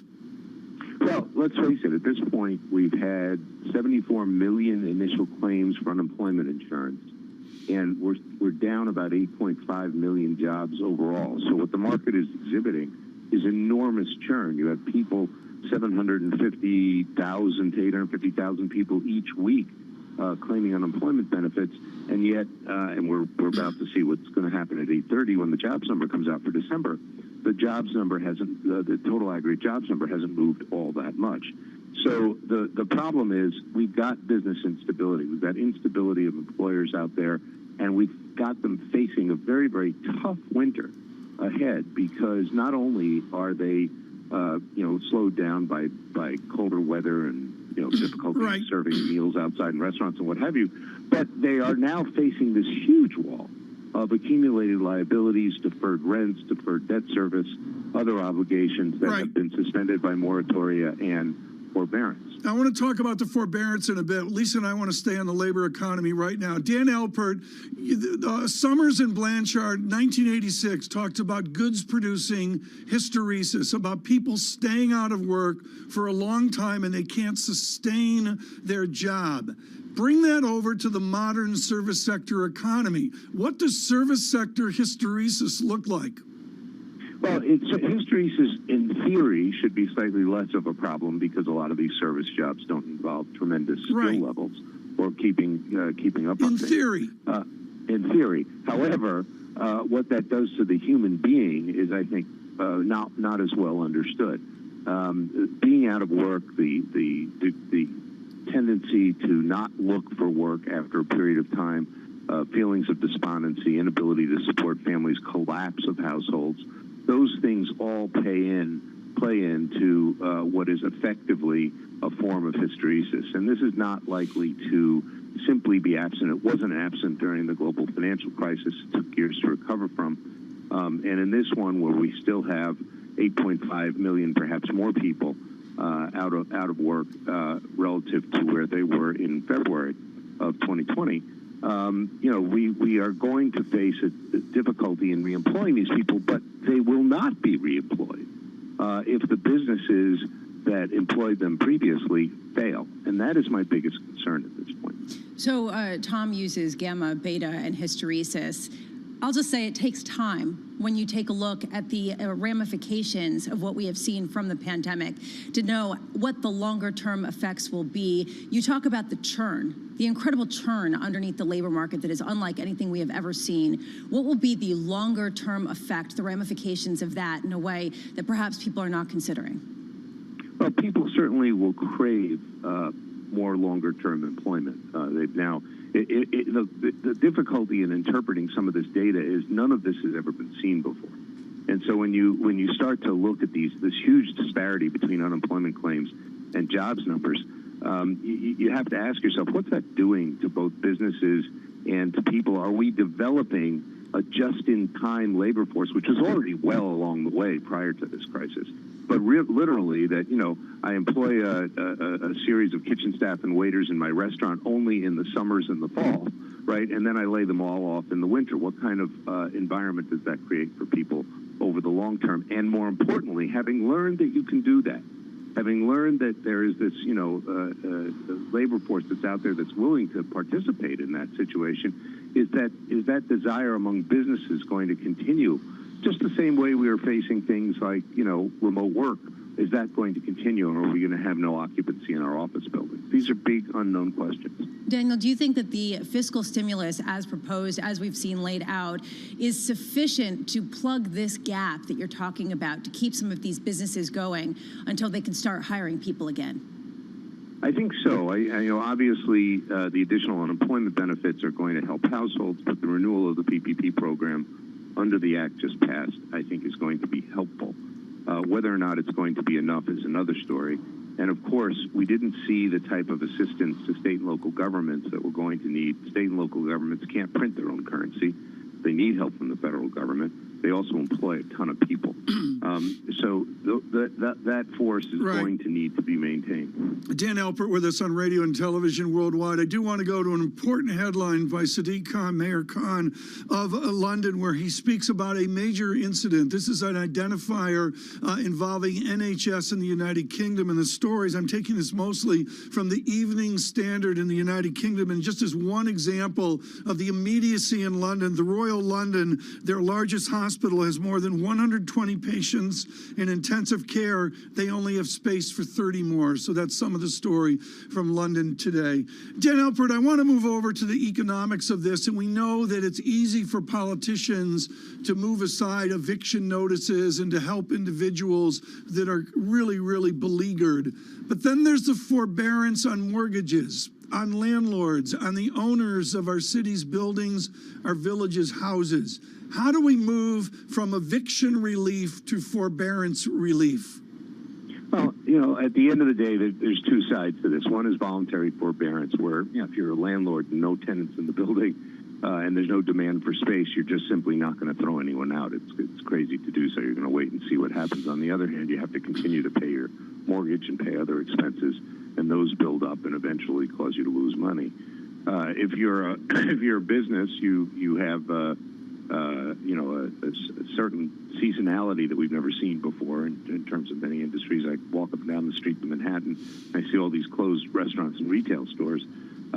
This is going to impact people as well. And then, of course, you have households, many of whom are benefiting from moratoria on both rent and, in some cases, debt service. And for all of that to unwind, you're going to need to effectively either engage in sort of a reconstruction finance corporation exercise as we saw during the Great Depression, or you're going to need to have a program where things are capitalized and carried over the long term. It's going to be very difficult, and the longer this goes on, Tom, the worse it gets. And folks, I can't emphasize enough the importance of Mr. Alpert's comment there on capitalizing over the long term. You don't hear that enough. Daniel Alpert, one of the 2 or 3 classic books of the financial crisis, The Age of Oversupply, and his outstanding work with Cornell Law this year on the labor economy. Lisa, I don't even know where to begin. I mean, Sadiq Khan giving us the immediacy of that. I'm sure we're going to hear from other geographies, but I guess I got to go back to the labor economy here in 19 minutes. I mean, it's pretty grim out there, to say the least. What does the next month look like? Especially if you consider continue getting the acceleration in COVID cases that we appear to be getting. I mean, you're talking about London. We were talking earlier about Los Angeles and how on Tuesday they had more deaths from COVID-19 than the entire homicide numbers for the Los Angeles city in 2019. And you just start to look at these figures and you wonder, how can businesses get back up and running, Tom? And how can we get people reemployed before we start creating some sort of stopgap measure? And the vaccine is the only way to do that. I've got to believe there has to be some form of understanding of further relief, and you see that in the expansion of the markets with futures up 12, Dow futures up 92. Lisa, we haven't spent enough on fixed income. John from Capri emails in and says, do some bond talk.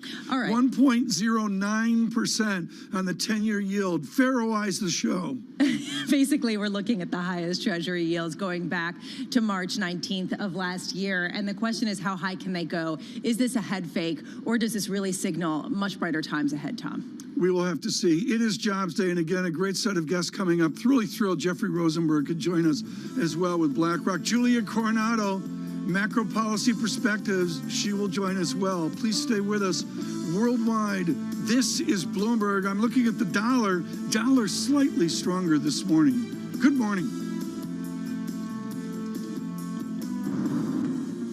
With the First Word News, I'm Ritika Gupta. President Trump is now condemning the attack on the U.S. Capitol, which happened after he egged on his angry supporters to take action. In a video released last night, the president said that those demonstrators defiled the seat of American democracy, and he promised to pursue a smooth transition to the Biden administration. Meanwhile, President Trump is coming under more pressure. He's facing calls to resign, talks of impeachment, and a push for Vice President Mike Pence to take constitutional steps to force him from office. Democratic congressional leaders say Pence and the Trump cabinet should invoke the 25th Amendment that provides a way for a president to be removed. Pence hasn't responded. Another Trump cabinet member has resigned over the riot at the Capitol.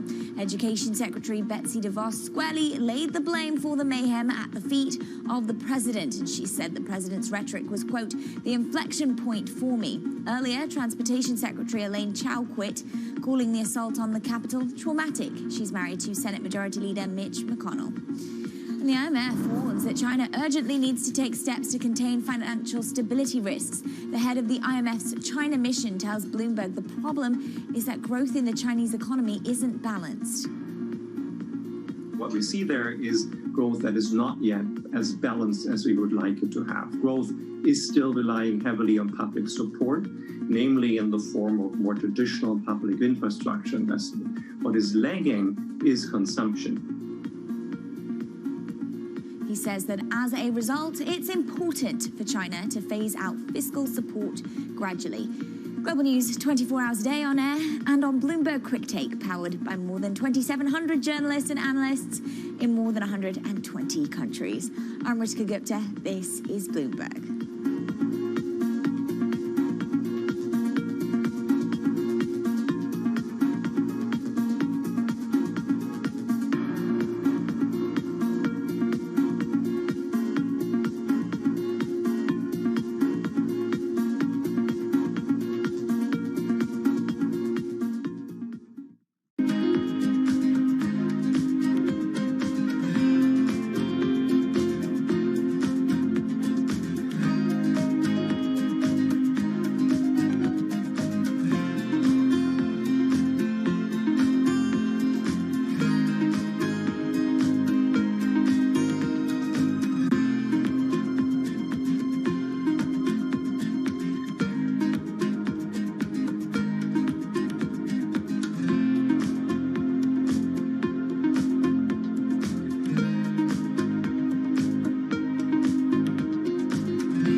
What do you think you would like to do when your term as Secretary of State is completed? David, I think I've answered all your questions.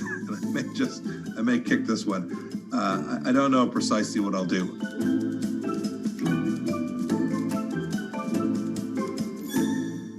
Substantial further progress means what it says. We'll be looking for an inflation to be substantially closer to our 2% longer run goal before we start making adjustments to our purchases. That's a long time to be very accommodative, but that's basically the horizon. They can buy more bonds and they can buy longer maturity bonds, and that would put more downward pressure on long-term interest rates.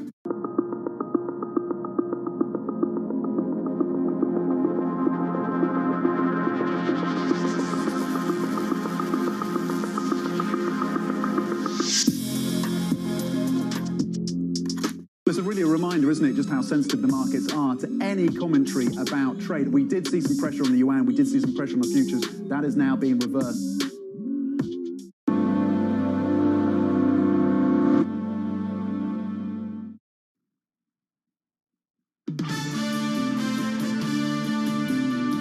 I don't really see it impacting the need for monetary policy to be there to support the recovery, because I don't think we're going to be necessarily back to our goals in short set. I think this is a real journey, not a sprint.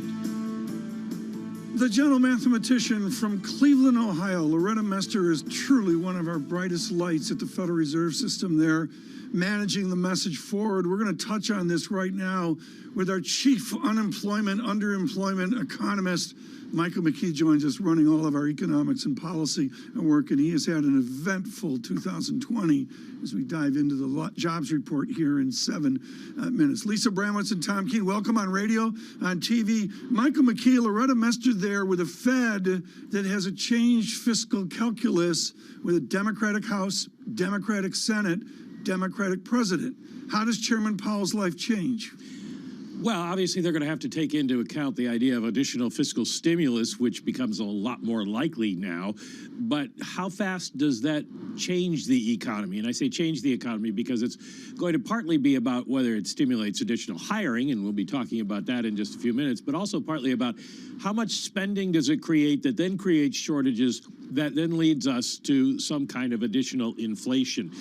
You've got some people on the Fed suggesting that we might see the Fed begin to taper at the end of the year if we get some more inflation. Raphael Bostic, Patrick Harker. But then Loretta Mester, who has always been one of the biggest hawks on the Fed about inflation, suggesting that, no, we'll just let it ride probably because she doesn't expect inflation to break out this year. Well, speaking of inflation, the research combine this morning, I mean, Romaine Bostic there on the equity markets, and now in economics, Michael McKee's purview, stunning research this morning.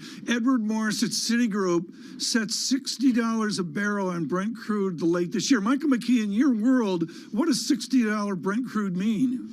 Well, it's less the level than the change in the level. How fast does it go up, and how fast does that translate into additional headline inflation from oil? In other words, how fast does it get into gasoline? And we have seen this move to the suburbs during the COVID crisis. So maybe we're going to end up buying more gasoline in 2021, and therefore it becomes a bigger part of household budgets. But it's also headline inflation, and we know that oil prices go up and down. So unless there's a real breakout, and it happens quickly, the Fed will probably look through that at this point. Also coming up, Tom, is we're going to get into the months last year, April, May, when we saw the economy collapse and we saw real disinflation, deflationary numbers. And so those will fall out of the calculation. So inflation is going to rise faster than people think anyway, but the Fed knows that as well. Michael McKee, thank you so much for being with us. We will have you back on shortly when we get those jobs numbers that we're going to be getting in about 10 minutes time. Right now, we want to get a view on what to expect with those numbers. Julia Coronado joining us, Macro Policy Perspectives President and Founder. Julia, thank you so much for being with us. We're talking about inflation, and that directly leads into the labor market, this idea that we have this vast lack of jobs, and we see this incredible churn. What are you expecting to see in this labor report in terms of the demand for labor and how resilient it will be on the other side of the pandemic? Well, I mean, I don't think we're going to get many signals about what things look like on the other side today. What we're going to see is a lot of weakness in labor demand. So we're expecting 100,000 decline in payrolls, the first decline since April. And that just reflects the pandemic that we are in at the moment, which is bad, and it is requiring a lot of shutdowns and restrictions on activity. And that is going to come with a lack of labor demand. So that's going to be the bad news that we're going to see clearly in the numbers this morning. Julia, I went to Camp McKee about 5 years ago and learned I think there's 5 or 6 unemployment rates. I don't know what they are. What's the real unemployment rate of America? I mean, U3, U4, U5, U6, U Coronado. What's the real unemployment rate? Are we double digit and higher? You know, I think if we need one metric, and I'm hoping that we see the Fed shift to this, what we really need to be looking at is the employment population ratio, and in particular, the prime age employment population ratio. So how many people between the ages of 25 and 54 are working? That is the best single gauge of how healthy the labor market is. That's when people are generally working. We are way, way down because a lot of people have lost their jobs and a lot of other people have left the labor force. And that's the big issue with looking at the unemployment rate. The U6 also gets at that. But if you want one metric, I think the employment population ratio, the prime age employment population ratio, and again, we've lost a lot of people who've had to stay home with kids who are being at home from school. And a lot of other people who just can't find jobs. And you mentioned the word churn. The churn that we're seeing, and I think it should be noted and not underestimated.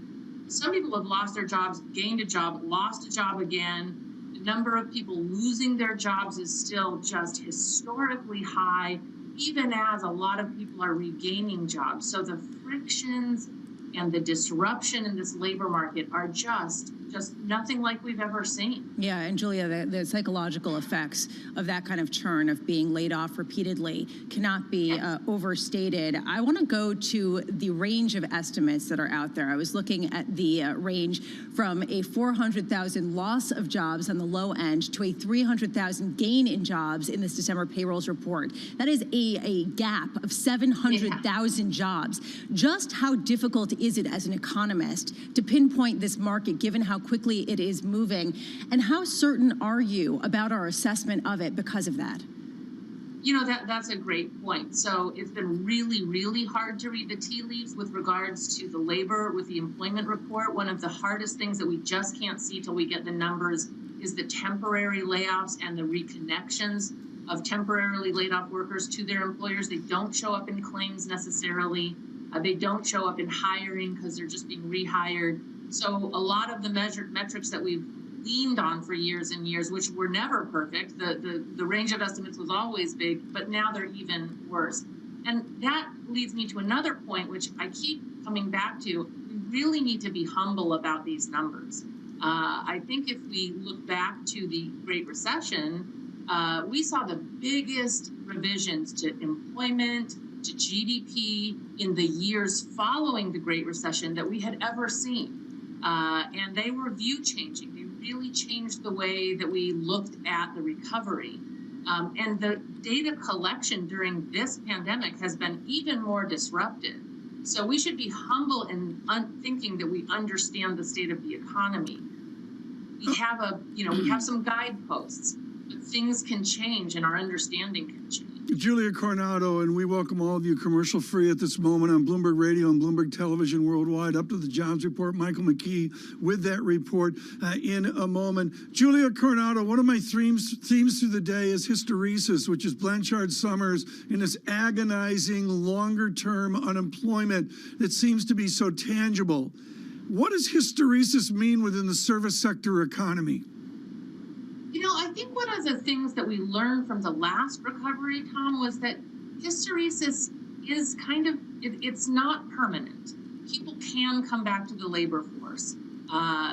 When the job market is strong enough and the jobs are there, people will come back. So we saw impressive gains in labor force participation in the 5 years before COVID. that nobody really had expected. So it sort of defied the hysteresis idea. And I think in the current pandemic, that can be even shorter. And it hinges on, one, getting the pandemic under control, and two, getting schools opened. If people can send their children to school, then the prior patterns of labor market engagement can come back in relatively short order. So I am pretty optimistic that we can see a faster labor market recovery, but it really hinges on getting that pandemic under control and the public health situation squared away. Julia, one of the complicating factors here is not only have we had this massive, unprecedented disruption to the labor market from the pandemic, but it's brought forward some of the technological changes and sort of the churn in the economy and the way that it's shaped going forward. And I'm wondering, how can we look at that as we look at the overarching numbers? How do we think about that and what the labor economy will look like on the other side? So we can, and each of the prior three recessions, Lisa, have been restructuring recessions, right? The recessions are an opportunity and a requirement for businesses to restructure to survive. And that brings with it changes in business models, changes in sectoral, allocation of jobs. So, we look at the sectoral composition of jobs. We look at the level of churn, the number of people losing and gaining jobs each month. It is really high. I think there's no reason not to expect that kind of dynamic. In fact, even more of that dynamic this time around. Dr. Coronado, thanks so much. Greatly, greatly appreciate it with macro policy perspectives. And of course, one of the great things we do at Bloomberg Surveillance is steal from our guests as much as we can. I'm stealing from McKee every time of day. Michael McKee, let me bring up the chart that Dr. Coronado talked about, which is labor participation 25 and 54. The idea that down we go and up we go with a good jobs recovery. And Michael McKee, what is absolutely stunning is that core 25 to 54 labor spirit is really back to the gloom of 2007, isn't it? Yeah, it's one reason that number is better than the unemployment rate is it also includes the people who are not in the labor force because they've given up looking for work or feel like there aren't jobs available right now. And you can imagine that a lot of people who were laid off because of COVID shutdowns have just said, I'm going to take the unemployment money that I get, especially now if they're going to give me an extra $300, and I'm not going to bother looking because the restaurants are all closed and there aren't going to be any jobs out there for me. So that kind of gives you a picture of where the economy is and where workers are at the moment that is a little bit better than the unemployment rate for what we're talking about. Mike, we're going to let you start to wind down. We're like 45 seconds away from this important report. I want Michael McKee to collect his thoughts here before we get this report. Lisa, what's so important here is the surprise of November, not bad, and we flipped that in 31 days. Yeah, and I will say, John, Tom, that the idea that you're talking about these younger workers is so key because these entry-level jobs determine their entire career path and have an incredible implication for their earnings potential going forward, Tom. Well, we will see. The labor economy here, and of course, it used to be about wage dynamics. Maybe I'd look at, out 26, 27 weeks. What did the labor look up? It's just changed so much within this pandemic. Futures up 12, Dow futures up 76. You marked by the 10-year yield, 1.0847. We now look, at the job economy of America. Michael McKee?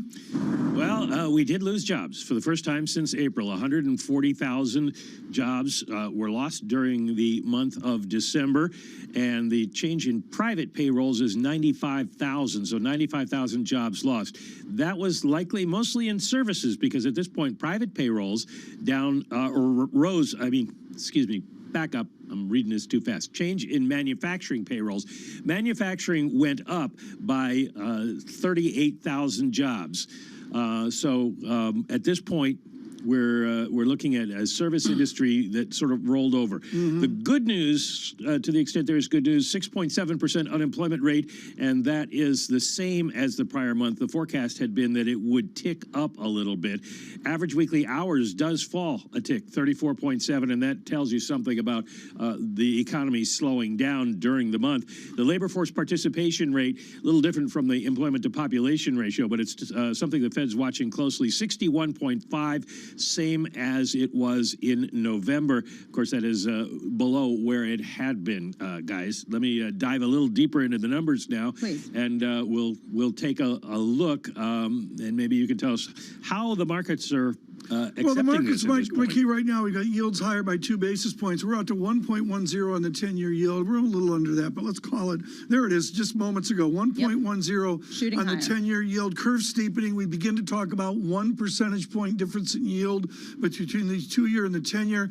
Equities come in, but I would suggest, Lisa, equities are regrouping right now to manage the report, to massage the report, as Mike McKee is doing. Well, Lisa? there's also a question, and Mike, weigh in on this. There's a question of whether this is a bad enough report to jerk Congress into sooner and bigger fiscal stimulus, right? I mean, because it's a whole bad news is good news type of thing. Is there any good news, silver linings under this data that you can see that would justify this move higher in yields, lower in price for bonds, the safe haven asset, apart from just the prospect of more stimulus? I think it's the prospect of more stimulus, which is already baked in a little bit by the Georgia Senate results. So I don't know how much of a move you'll get. Basically, the first 5 minutes of trading after a major economic release are sort of like taking the chips off the table on the roulette wheel. But as the day goes on, do they price in additional odds? I'm not so sure, because it was pretty much there. Joe Biden saying he was going to pass the $2,000 additional stimulus. And I'll give that number now because Julia Coronado brought it up. 57.4. That was unchanged, but they are up from, and they're up from the lows. But back in February, the employment to population ratio was 3.7 percentage points higher. It was in the 60s. So we've come down a long way, and a lot of people just aren't out there getting jobs at this point. On Bloomberg Radio and Bloomberg Television, the American labor economy. Michael McKee with us, Neil Shearing with us here in a moment. Michael McKee, I look at the huge positive revision of the previous month, and of course the stunning negative 140,000 now, and then I look at the other data as an amateur, and I see a massive goods services partition within the sectors of the American economy. Is it that simple? Yes and no. It is that simple in general. We have seen a lot of people go from, well, we've seen consumer spending move from services to goods producing, and factories have been able to work out ways to keep people more separated, whereas you can't really do that at the dry cleaner or the restaurant. So there has been that dichotomy. Now, the one caution I would give you in interpreting these numbers is this is the re-benchmarking rate month, so the numbers aren't directly comparable in some cases to what they were in December. For the most part, they're not going to be hugely different in terms of the jobs created, but in terms of the overall population and how many people are looking for jobs, there is probably a bit of a difference here. Michael McKee, thank you so much for all of that. Looking right now, the first loss in jobs for an entire month since April. We are seeing the second wave of job losses, the second wave of the coronavirus, and the second wave of pain, hopefully jerking Congress into more action. At least that's the implication from Marcus. Jeffrey Rosenberg, BlackRock portfolio manager of the Systematic Multi-Strategy Fund, joining us right now. Your thoughts, Jeff, on this report? Yeah, I think you guys have it exactly right. You look at that market reaction and you see slightly higher yields on what is a very disappointing report. And it's really about looking through this report to its implications for fiscal policy. And yes, fiscal policy expectations were high. This report just underscores the likelihood that we'll see significant additional fiscal stimulus in the new administration, from the new Congress. And that's why you're seeing a little bit higher yields. The report is remarkably weak with regards to leisure and hospitality, down almost 500,000 jobs. That's really what's taking the headline number down. And that's just very clearly about the COVID resurgence here that we're seeing. And that's just underscoring, again, the need for more fiscal policy. So it's a very kind of different bond market reaction, but I think it makes a lot of sense that we're looking past the near-term weakness towards the policy response. And that means better growth and higher rates. And that's really higher rates and steeper curve. That's been a trend. I don't think this report is going to take us off that trend. Futures up 9, Dow futures up 55, a little bit of an ease back in equities at this moment. Jeff Rosenberg, I know at Carnegie Mellon you took Horse and Cart 202, an important course. The research this morning is extraordinary about inflation expectations and how they fold into the the yield market, about oil surging, about a weaker dollar and the presumption of a weakened dollar. Which is the horse and which is the cart? Real world dynamics like dollar in oil, or is it the fixed income market?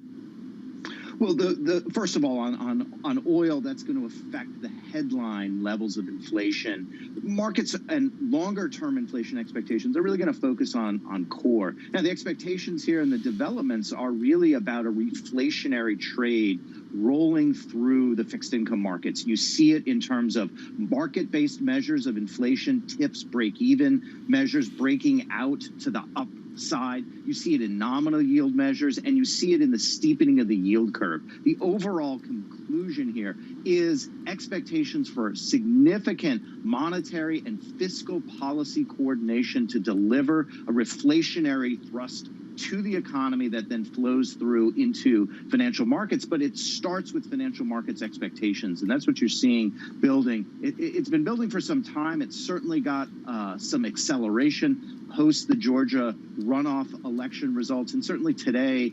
And this negative news is going to be looked through to its implications to further the reflationary fiscal policy response. You know, I don't want to read too much into the immediate market response, but I do think it's interesting, Jeff, that you see the bond market reacting more than the equity markets. That equities actually took a little bit of a dip in futures trading, whereas you saw bonds take a definitive move, price lower, yield higher on the expectation of stimulus.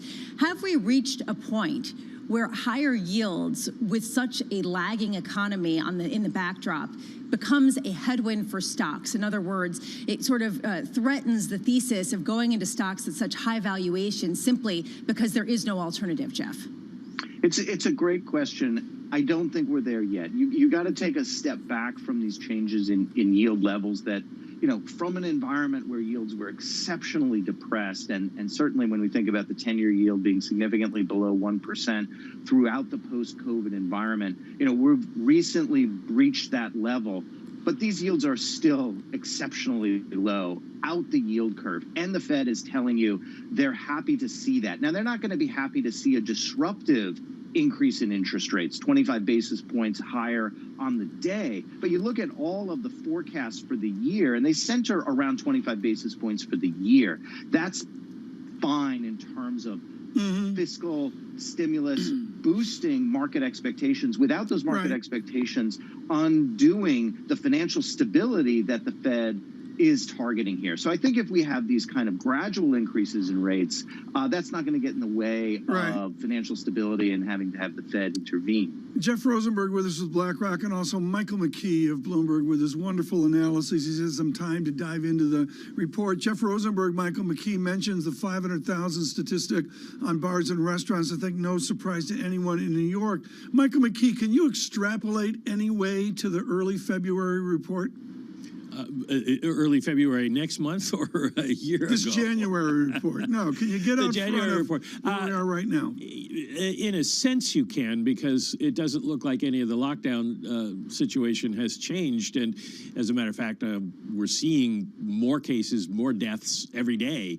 We're setting records. So it looks like we're going to be perhaps even in worse shape. A lot of what happened in December came about in the early part of the month.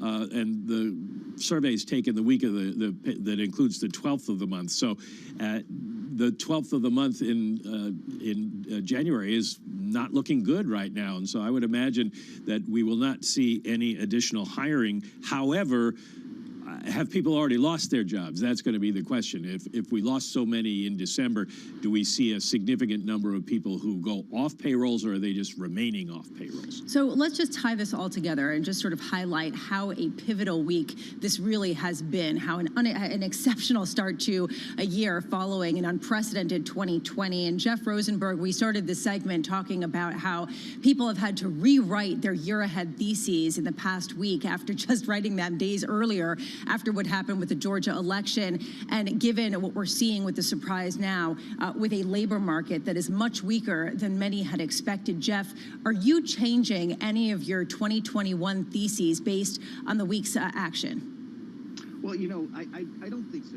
The thing that has happened over the course of the week is the expectations were already going into the year that growth would be better than expected. And so the Georgia elections have only added to the confidence that market participants have that growth due to fiscal policy support will be better than expected. And that's providing some cushion. That's providing some safety net to the positive sentiment around financial markets and for the bond market for the expectations that yields will continue to gradually rise. So I don't think we're seeing a significant change from that. I think we're seeing it reinforced with today's news and with the news on the elections and the outlook for fiscal policy. Jeffrey Rosenberg, thank you so much with BlackRock. Greatly appreciate your time with us on this jobs report and, of course, our Fed meetings as well. Michael McKee continues with us. Let me do a quick market check. Futures came down and, as expected, came up again, up 14, up 95. Maybe that's on stimulus hopes, 22.24 on the VIX. In the yield space, we went up nicely to 1.10. We come back another basis point, 1.09, but certainly changed from 2 and 3 weeks ago. Dollar, I've got fractional strength. I don't want to oversell that right now.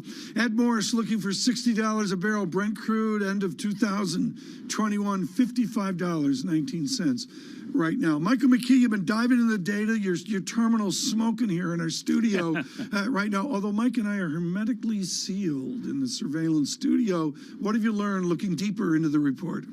Well, one thing you want to look at when you're looking at December numbers is the number of people who were employed in retail industries, and we did see 121,000 jobs, most of those in general merchandise stores, so which includes the warehouse centers and things like that. So that's relatively good news, a little bit less than you normally see. However, we did see a big gain in warehouse and courier services because, of course, people ordering online. So we're still seeing that kind of shift in employment there, and I'm sure a lot of people added those jobs, or who were laid off, went into that on a temporary basis. So it's going to be interesting to see how that plays out in January if those people have gone off payrolls. You were asking a little bit earlier about what we might know about January. It'll be interesting to see if we see job losses in the warehouse and delivery space. Mike, this is a really confusing report in a lot of ways. Number one, we saw a very big decline in the number of jobs, and yet the unemployment rate stayed the same. It was expected to rise. That's kind of confusing. And the other confusing aspect is that the average hourly earnings actually increased more than people had expected. Also a surprise. Can you give us some color as to what explains this?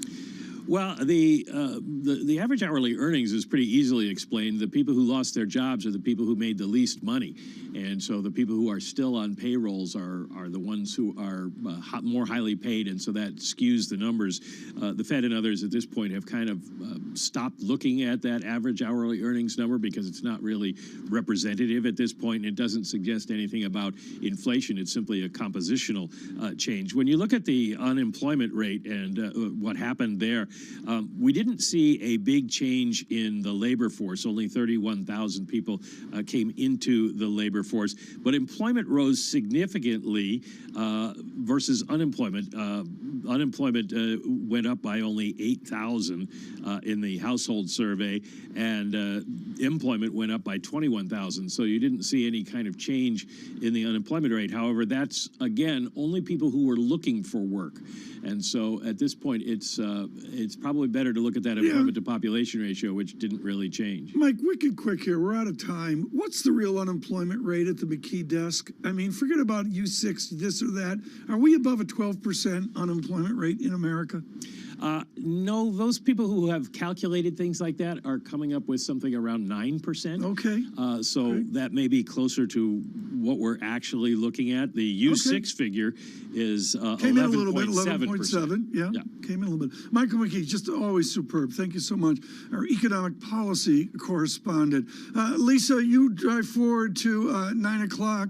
As you Ferrarize the 9 o'clock hour, what are you going to do in the 9 o'clock? Ferrarize. I Abramovitz. I will say we've got incredible guests coming up. We've got Tiffany Wilding of PIMCO. We have Rick Reeder of BlackRock. We have Anastasia Amoroso of JP Morgan. Michael Collins of PGIM. Get a lot of reaction to the jobs figure that we just highlighted. And Tom, it really caps a 12 months, unprecedented, unlike any that we've ever seen, with the churn in this labor market just devastating for so many people. Tom. And again, I'm going to put a 3-month moving average on it. Talk to me in March about where the labor economy is right now. Again, futures up 14, levels, S&P 3,800, Dow 31,000, NASDAQ 100, 13,000, Bitcoin, I'm going to round it up to 42,000. Neil Shearing joins us now, Capital Economics, our group chief economist. Neil Shearing, let me start with first principles here as everybody writes for the weekend. Are you worried about inflation? Well, I think it depends why you should be worried about inflation. I think inflation is certainly going to go up this year. If nothing else, the base effects are going to get much more unfavorable. We know that energy prices have gone up, oil prices have gone up. That's going to push inflation, headline inflation up. In Europe, we've had tax cuts this year, in 2020 rather. The effects of those will unwind over the course of 2021. So almost mechanically, inflation rates across the advanced economies are going to push up. The question, I think the real question is, do central banks respond to that? And is this the onset of a sustained series of increases in inflation over the coming years? I think the answer probably is that central banks don't respond to it rightly. And I think it's probably not quite the sustained inflation shock that many are expecting. We might get there, but I don't think we're going to get there in 2021. Alan Zender at Morgan Stanley put a 2-handle on it, 2% inflation. What is a painful level of inflation for our viewers and listeners right now? Well, for Eurozone listeners right now, we can only dream of getting to core inflation levels of 2%. I mean, we've not been anywhere close to core inflation rates of 2% in the Eurozone for a long time. The ECB can only dream of getting there. What about in America? I think. And I think, you know, clearly if core inflation has been a bit below 2%, generally speaking, in the US too. It depends obviously whether you're looking at CPI, PCE, so on. You take your choice. So at this stage, I think the history, actually, the remarkable thing when you look at core inflation over the last 10 or 15 years is we've been through the global financial crisis, a recovery, albeit a sluggish one, from that. Then concerns about overheating in some parts of stimulus-fueled overheating in the US in 2017, 2018, tying labor markets, then the pandemic. Core inflation has barely budged. It's been stuck in a range in most countries once you account for currency moves. So I think it's going to take quite a lot to get us into this new regime. I know there's concerns about higher inflation, but I think it takes quite a lot to get us there. I think our listeners and viewers know where I am on this. The great missed call, Neil Shearing, of this great disinflation has been the chart that shows the vector towards higher inflation. Oops, no it didn't. Oops, no it didn't. Oops, no it didn't. Why is this time different? I've yet to get a good explanation of where this time we legitimately reflate. Well, I think that to the extent that this time is different, the reason it will be different is because policymakers will either want inflation to be higher or will tolerate higher inflation as a price worth paying for other policy objectives. I think that the difference before, and this is why the change in the shift to an average inflation target by the Fed is so important. It signals, I think, if not a regime shift, then at least a shift in the perceptions of the balance of risks by policymakers. So I think it's all about how inflation is perceived as a risk and a threat by central banks and by governments. And I think 30 years into the great period of disinflation, I think we're becoming more sanguine about the threat of higher inflation. The memories of higher inflation are fading. So I think that, to my mind, that is the biggest issue, is the fact there's an institutional shift in favor of, if not actively wanting higher inflation, then tolerating it as part of the price worth paying for a bigger state and so on and so forth. Neil Shearing, Capital Economics is acclaimed for very thoughtful pieces about the shifts of the global economy. With this election in America, Is there a shift truly away from austerity? Well, I think that there may well be, yes. And I don't necessarily think, although the election in the US is important, I don't think it's necessarily just down to the election in the US. I think if you look at what's happening across Europe, if you look at what's happening in the UK, the remarkable thing in the UK is we've got a conservative government, the same type of government that we had in 2010, but a very, very different view on austerity as a way to deal with government debt burdens. Germany moving towards more expansive fiscal policy as well. So I think you're right to point to the US presidential election, and of course the news this week from Georgia too, and the blue wave is perhaps not quite as big as we'd expected or anticipated, but there has been one. But I think it's happening elsewhere. It's happening in the UK. It's happening in parts of the Eurozone too. And I think it's a reflection of the fact that the austerity in 2010 probably was a bit premature. And we now know that bond markets will tolerate higher levels of government debt, particularly when central banks can stand behind those bond markets. At what level of a 10-year yield in the United States, Neil Shearing, do you signal a true breakout towards some form of new reflationary global economy? Numbers are all over the map, 3%, 2%. I've got a 1.3, 1.5. What's your number there where that higher yield really signals something different? It's a great question, one that we could spend all afternoon debating. You're right, you can pick a number, they're all over the map. I think the really interesting thing actually is not so much what number signifies a breakout in terms of reflation the global economy, but what would the Fed do? Would there be moves towards more systemic and structural financial repression to keep a cap on yields? I mean, let's not forget we've been here before in history where the Fed has capped yields, and would we move to a world, if not by regulation, then by other measures and policies to keep a lid on yields, to keep them at 1, to keep them at 1.5, because that's what we need to sustain demand, to keep the public debt dynamics in check, and because inflationary pressures in the short term at least are not there. Neil Shearing, thank you so much for the brief. Just wonderful. Global economist, Capital Economics. Thrilled that he could join us this morning. I want to reset the markets with equity sustained. Futures up at 13.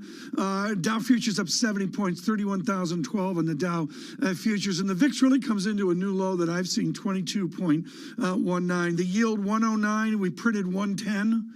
We're now in 107.63. So there's some yield movement here as people really try to digest the currents.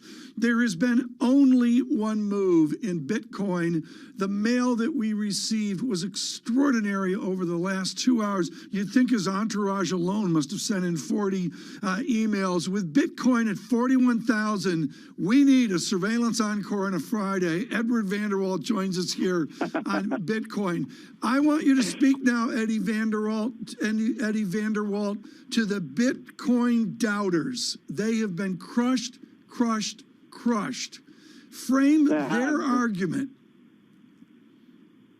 What is the argument for or against the Bitcoin? For or against Bitcoin. It was 10,000. Bitcoin's no good. It's at 41,000. Yeah. Bitcoin's no good. What's the no good? Tom, I can't be too hard on these guys because I was one of them, right? I said Bitcoin's going to zero, but the thing is it keeps coming back. Look, we still don't know what the ultimate use case for Bitcoin is. Is it going to be gold 2.0? I don't know. Is it going to replace the dollar? I probably don't think so. But at the moment, it's this fantastic speculative rally. And that's something that people like. It's that the explosive upside. People just can't get behind it. Very quickly, Vanderwalt Economics published today and said it's going to 5 or 50,000. What would drive Bitcoin down? What would break this Bitcoin melt up?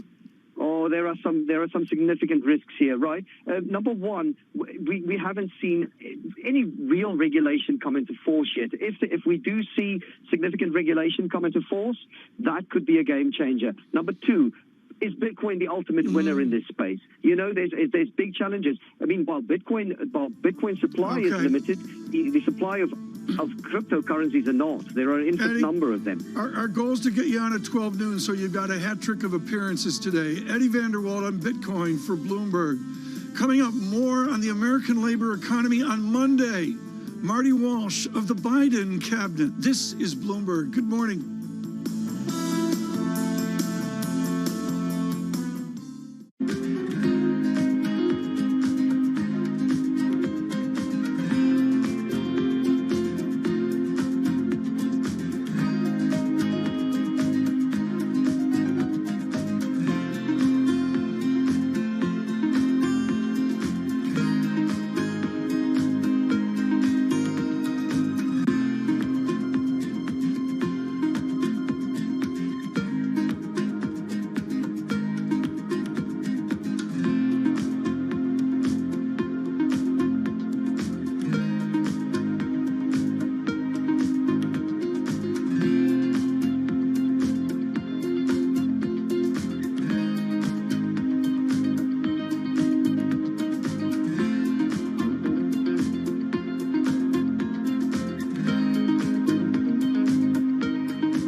新型にはなんと2万点以上全身でついてます。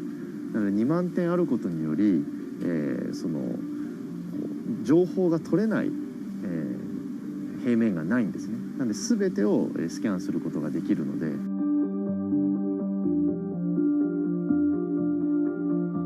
どちらにせよ自分のサイズを1回最初から、適正なものを発見してそれを買って、家に届いてきたらぴったり非常にこうハッピーというのがやっぱりしかるべき姿かなと思ってます。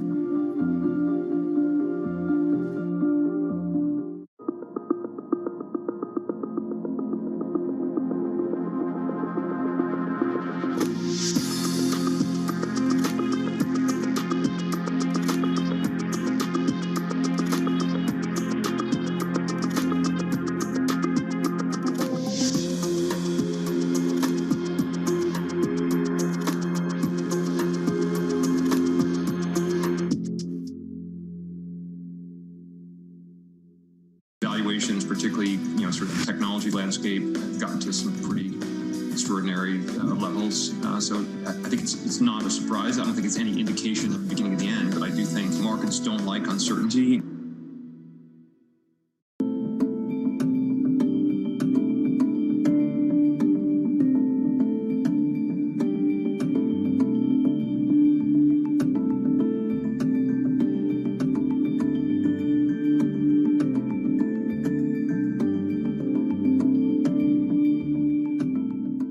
Market that over the past few weeks has made it clear it wants to go higher. It got a little spooked by the idea that geopolitical tensions are rising.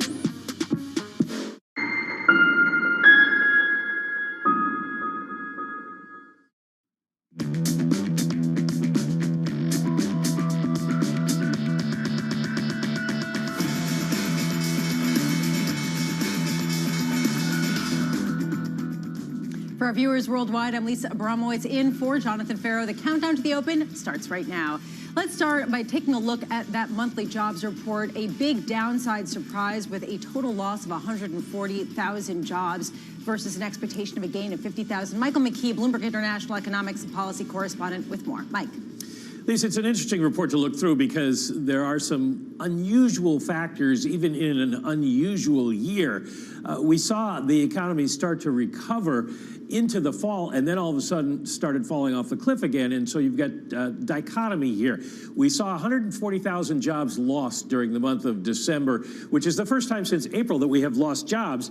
But for the months of October and November, there were 135,000 additional jobs found. So you get a net of 5. And in this case, it's not really probably the total number who are working, it's the direction. And the direction is definitely down because we did have the fall off in December when we started locking down more businesses and shutting down restaurants. And you want to look at where the impact really was. It was in the service industries and in restaurants. More than 300,000 jobs lost in restaurants and in drinking establishments, as the euphemism goes in the Labor Department report. Those are the people who lost their jobs, and that's one reason that we see the hourly earnings dropped, or rose rather, to 5.1% because the lower income people fell off the payrolls. You can see restaurant workers there, how many down they are. Another interesting statistic is over the course of 2020, we've lost now 9.4 million jobs, and that's with the jobs that were recaptured in the earlier months of the summer and fall. And so we're still way behind where we were. There are still 9.4 million people who lost their jobs. Other statistics, 6.7% for your unemployment rate. That's unchanged. Economists had thought it would go up by a tick, but at this point it looks like what happened was not as many people came into the labor force. It just didn't have an impact on the overall numbers. The participation rate stays the same at 61.5%, still a problem for the overall economy. There are not enough people who are participating, and the employment to population ratio drops again, basically about the same. You look at the participation rates here for both the overall workforce and for the prime age workforce in orange, and you can see that both dropping, and what we're seeing is people who are dropping out of the labor force, and this probably has more relevance to the Fed and to fiscal policymakers than the unemployment rate at this point, because a lot of people who lost their jobs just said, there's nothing out there for me right now. I'm going to sit on the sidelines, Lisa. Great wrap, Michael McKee. Some devastating numbers. The idea that more than 9 million people remain out of work without a sense of exactly when this pandemic will end. BlackRock's Rick Reeder saying the pandemic era is approaching its final innings, writing, quote, "It is likely that mean reverting velocity in a post-election and eventually post-pandemic world will catalyze injected broad money from central banks to create some truly impressive nominal GDP growth going forward. It is also likely that still more doses of policy stimulus are in store for 2021, and certainly that was what the idea was this week with Democrats winning that Georgia runoff election." Rick Reeder joining us now. Rick, let's just start with this unemployment report that we got. What's your take on it? Lisa, I thought it was pretty much as you would think that's happening today. There was the COVID dynamic, the near-term dynamics, and 486,000 jobs lost in leisure and hospitality. You think about New York City and what happened with weather, and restaurants have to close, drinking established bars have to close.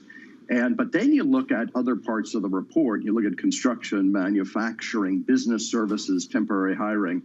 You know, I think this is pretty much the reason why the markets, and the equity market particularly, is comfortable that what you're seeing is a timing and a transition that is quite sincere, in that, you know, we still got to get through the vaccine implementation. We still have to get through the COVID dynamics, but the core of the economy, and you know, you see this in the commodity space now, whether it's in steel, steel, energy, et cetera. But for hiring, it's going to take a little bit more time, and particularly in those roles that are impacted by COVID and shutdowns in places like California, New York, et cetera. How do you determine whether markets have already priced in the hope of the future, and perhaps the pain of the now starts to eat into that, meaning it might be overheating? Yeah, you know, I don't think it's priced in yet. I mean, been on the show for a number of months talking about, you know, people talk about PE ratios, say, gosh, markets are high, the equity market's too high. But I think if you think about this number and think about what does it mean, more stimulus coming, and think about what just happened last year. If you include the deficit, you had over $3 trillion of stimulus that came in, so almost 15% of GDP, and now we're going to get what could be another couple of trillion that's coming in. So think about the growth paradigm. You could have over a 6% GDP.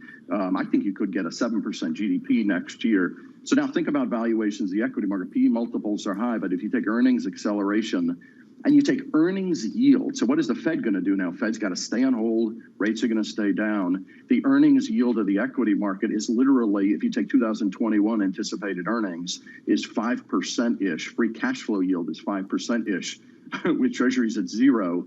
You know, I think you've got markets have priced it in somewhat, but there's more to go. And I will say, it's easy to say there's a dissonance between the reality of now and the hope of the future and questions about what markets are looking at. I will just give you a victory lap, excuse me, I will get my words out, Rick. The idea that your global allocation fund outperformed its benchmark by the most since 2003, returning more than 20% versus about 13% on the benchmark. You did something right. What did you get right last year, and what do you expect this year to be sort of your distinguishing feature? Yeah, thanks, Lisa. I mean, so it's a different year. I mean, and the paradigm and the shift of sectors. So last year was big tech shut down the economy.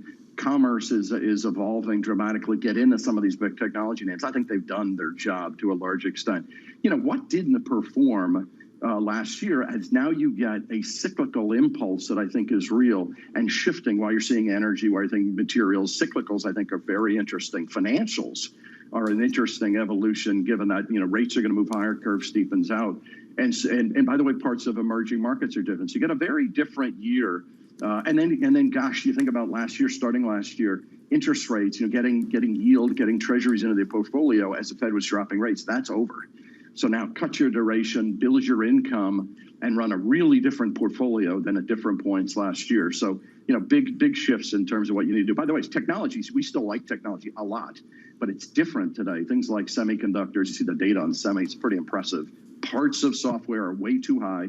Parts are actually still okay because of the change of commerce. So 2021 is going to be very different in terms of types of expressions you've got to implement. And just to edify some of your ideas here, the idea of emerging markets gaining, the MSCI Emerging Market Stock Index today rose to a record high following the expectations of stimulus. And we're looking at a yield curve, the gap between 2- and 10-year Treasury yields now at the widest going back to 2017. Rick, can you elaborate a little bit more on the financials theme, because that's been a pretty hot topic over the past week? Where exactly would you go to outperform? European banks? Would you stick with U.S.?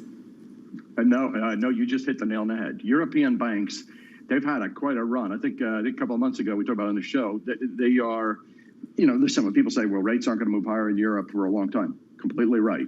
But if the economy grows and charge-offs and non-performing loans are going to be a de minimis impact, these banks still traded a fraction of book value. Yes, they've run quite a bit, but they still traded a fraction of book value. So, and if you believe, global yield curve steepen, et cetera. So European banks are interesting. Some of the U.S. banks, I also think, they've had a pretty good week. So, temper it a little bit this week. But yeah, I think Europe is in terms of where some of these financials are still too cheap.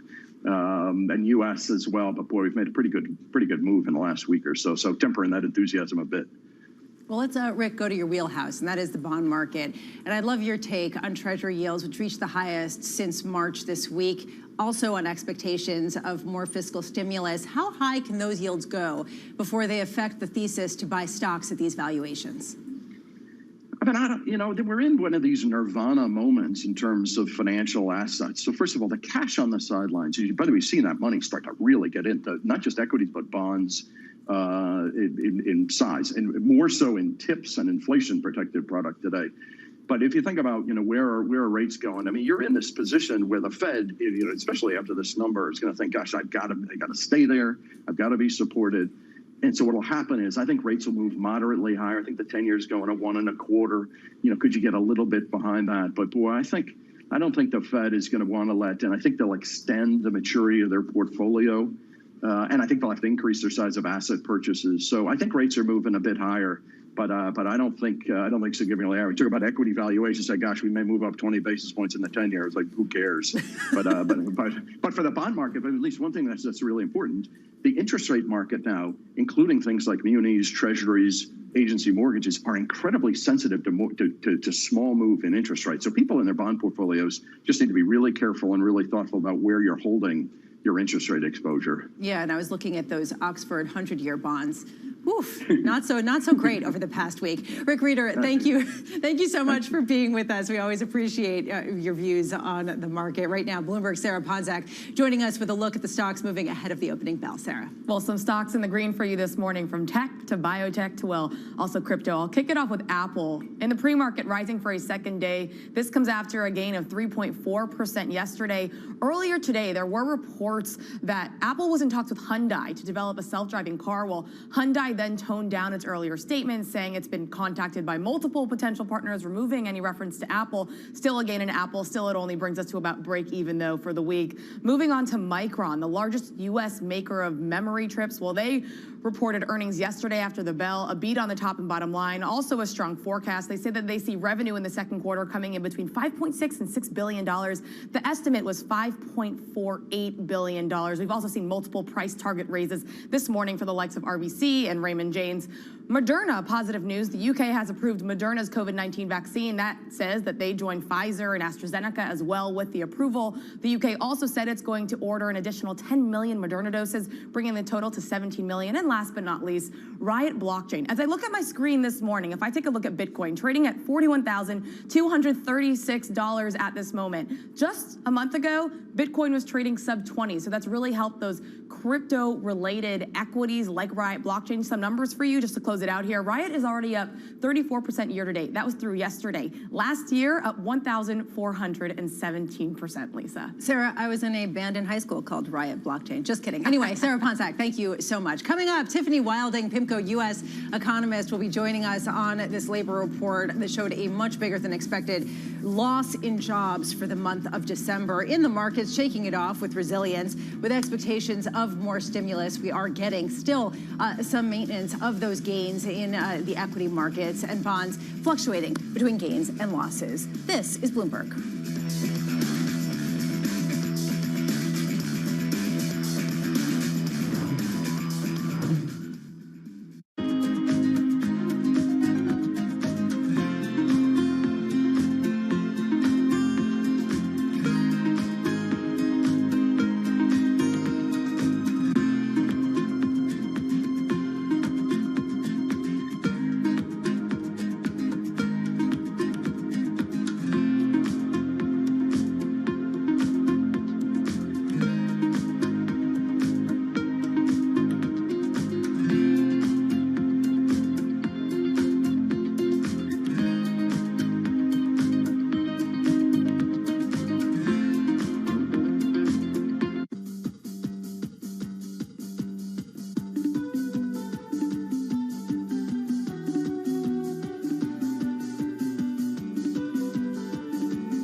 This is Bloomberg Best, your weekly review of the most important business news, analysis, and interviews from Bloomberg Television around the world. Ken Burns, welcome to Bloomberg Big Decisions. We have always been a mixture of things. We are always stronger for that mixture. Growth is a way to stay competitive, delight more and more consumers.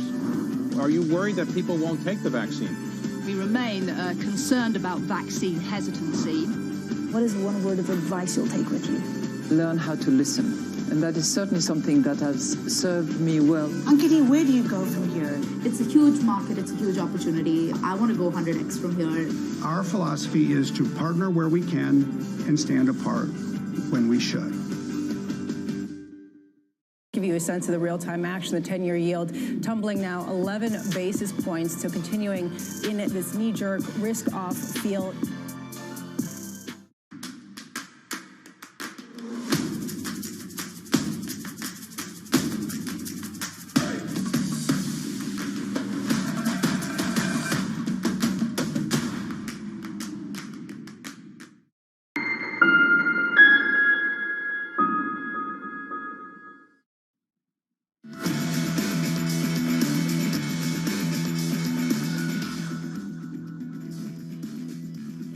February 20th. My focus now turns to ensuring a smooth, orderly, and seamless transition of power. President Donald Trump finally conceding defeat 2 months after the U.S. presidential election, releasing a video message condemning the storming of the U.S. Capitol by his supporters on Wednesday. President-elect Joe Biden saying it was Trump's rhetoric that paved the way for the attack. The past 4 years, we've had a president who's made his contempt for our democracy, our Constitution, the rule of law, clear in everything he has done. He unleashed an all-out assault on our institutions of our democracy from the outset. And yesterday was but the culmination of that unrelenting attack. Bloomberg's Anna Edgerton joining us with the latest from Washington. Anna, I'd love to get your sense, first of all, just to start, of what the latest is in Washington, D.C. when it comes to the Republican response to President Trump. Yeah, we've seen increasing comments from Republicans blaming Trump squarely for the violence that we saw in the Capitol on Wednesday. You know, even Trump allies like Gary Palmer, a House representative from Alabama, who's usually very much with Trump, has said that he blames the president for the violence that we saw. And a lot of this is personal. We saw a violent mob invade the halls of the Capitol building where Republicans were sheltering in place with their Democratic colleagues. So what we'll be watching for now is to see how many of these Republicans join Democrats in calling for Vice President Mike Pence to use the 25th Amendment to remove Trump from office before the end of his term. Failing that, we have increasing support, especially among Democrats, to impeach the president in the final week of his term. Where's the center of power right now, Anna, in the Republican Party? It's really hard to tell. It's pretty dispersed. You know, you have a lot of you have Mitch McConnell, who's kind of lost control of his Senate Republicans. He had asked them not to support the challenge to the Electoral College votes that the protesters were targeting on Wednesday, and yet 6 of them, even after the violence we saw, 6 of them voted to object to Arizona's slate of electors. In the House, Kevin McCarthy and Steve Scalise are still publicly with Trump, although in private, they're very angry about what happened on Wednesday. Meanwhile, we are getting GOP Senator Ben Sasse of Nebraska coming out and saying that he would consider impeachment articles in a conversation with CBS. There also have been a number of resignations. What's the latest on resignations in President Trump's closest circle, Anna? Of course, you know, the most high-profile resignations have been Transportation Secretary Elaine Chao and Education Secretary Betsy DeVos. Now, of course, Elaine Chao is also the wife of Senate Majority Leader Mitch McConnell. Now, it's interesting to see how their resignation letters are phrased here in the last, really last few days of they would be a part of this administration anyway. But, not to be too cynical, but they are also looking at the chance that they could have to vote in the president's cabinet on whether or not to support the 25th Amendment to remove him from office. So removing themselves from the situation, means that they don't have to make that choice. Anna Edgerton, thank you so much for being with us. What a wild week we've had in Washington, D.C., and now the unemployment figures coming out for the month of December, highlighting how we still very much are in the center of this pandemic and how it is devastating both economically as well as from a health perspective. Tiffany Wilding, PIMCO chief U.S. economist, joining us now. Tiffany, first, let's just get your thoughts on this employment report that we just got. Yeah, well, clearly the headline number was weaker than consensus expectations. If you kind of dig into the details of the report, it's exactly what you just mentioned. We can see through the decline, 500,000 decline in leisure sector payrolls, and specifically, payrolls in restaurants, that really this weakness was the result of, the surge in virus cases, which resulted in more targeted closures of restaurants and things like that in the economy. Now I will say that I think, the silver lining here is that, the job losses, were concentrated in the leisure sector. They didn't spill over into other sectors like we saw in March. So that's good news. But clearly this was worse than the resurgence in the virus that we saw in the summer. Is it really going to get any better, Tiffany, in January, given the numbers that we're seeing with the COVID pandemic and how quickly it's spreading? Yeah, I think it's certainly right that the next couple of months will be again pretty weak. But I think that, one thing that makes us at least pretty constructive, on the outlook for growth for the full year, is that we also have received additional stimulus from the government spending bill, COVID relief stimulus from the government spending bill that passed in late December. That's really important because that will help bridge the gap for many people in terms of their income. To get us through this. I think the other thing that's very important for the outlook, is just the path of vaccinations. If we can ramp up vaccinations and get a good portion of the population vaccinated by the middle of this year, that's going to create a lot of pin-up demand. People are going to feel better about traveling. In some of these leisure sectors that have been so hit by the pandemic and so weak, they can start to really recover. One thing that's what we're looking out towards. Yeah, one of the most notable aspects aspects of this week has also been a shift in inflation expectations, and this comes on the heels of the expectations for more stimulus. But we can see, for example, in break-even rates that inflation expectations in the market have climbed to the highest going back to 2018. How much is this hopium, and how much is this reality? Well, I think what is very encouraging, I think is that with the Democratic sweep, we are likely, we think, to get more COVID relief than we've gotten already. So I mentioned we already had about a $900 billion stimulus bill that was passed in late December. We think you might be able to get another $1 trillion under, a Democratic government. So that's $2 trillion of additional stimulus this year that will be able to hit the economy. So the extent to which that creates inflation is really about how quickly can we get the labor market operating back to full, operating back to potential. And we think with that level of stimulus, we will be able to get the labor market back much more quickly than, for example, we got it back after the 2008 financial crisis. So all of that bodes well for inflation. But I will say it's been very difficult. The one thing that we've learned over the past 5 to 10 years is it's very difficult to get inflation sustainably, to target. And that's one thing that we'll be watching. We think that inflation expectations are reasonably adaptive. The bad news is the last 5 years of low inflation have probably anchored inflation expectations underneath the Fed's target. So it's going to take some time to get those inflation expectations up, even though markets have repriced. Of course, they include other things like liquidity premium and whatnot. But I think your average consumer's inflation expectations are reasonably low. It'll take some time to get those back up. So we still think that there's a sort of a gradual path towards more sustainably near target inflation. But of course, the stimulus outlook this year, certainly brightens that outlook. Tiffany Wilding, thank you so much for being with us and for your comments. Coming up, we're going to talk about the analyst action you need to know. That's next in our morning calls. And later, JP Morgan's Anastasia Amoroso joins for the opening bell, weighing in on 2021's blue wave reflation trade. That conversation still ahead. In the markets, you are seeing that rally persist following the unemployment report. The idea that we had the first month of job losses since April, not enough to derail the rally that we have seen ongoing. Still, the stay-at-home stocks doing a bit better than the others, with NASDAQ leading the gains. This is Bloomberg.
Mercedes-Benz is on a path towards CO2 neutral mobility. So we have flicked the switch there, and really we're going to step by step electrify everything.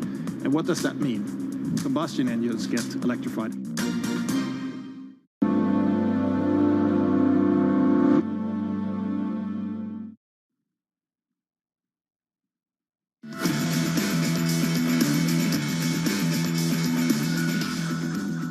This is the Countdown to the Open. I'm Lisa Abramowitz in for Jonathan Farrow. Time now for our morning calls. A look at some of the analyst recommendations on Wall Street this morning. First up, another Tesla bear capitulating. This time, it's Evercore upgrading shares to in line with a $650 price target. That analyst writing that he's been on the wrong side of the trade for over a year now. Next up, Piper Sandler upgrading Chevron to overweight with a $113 price target. The analyst seeing an attractive entry point following the stock's recent underperformance.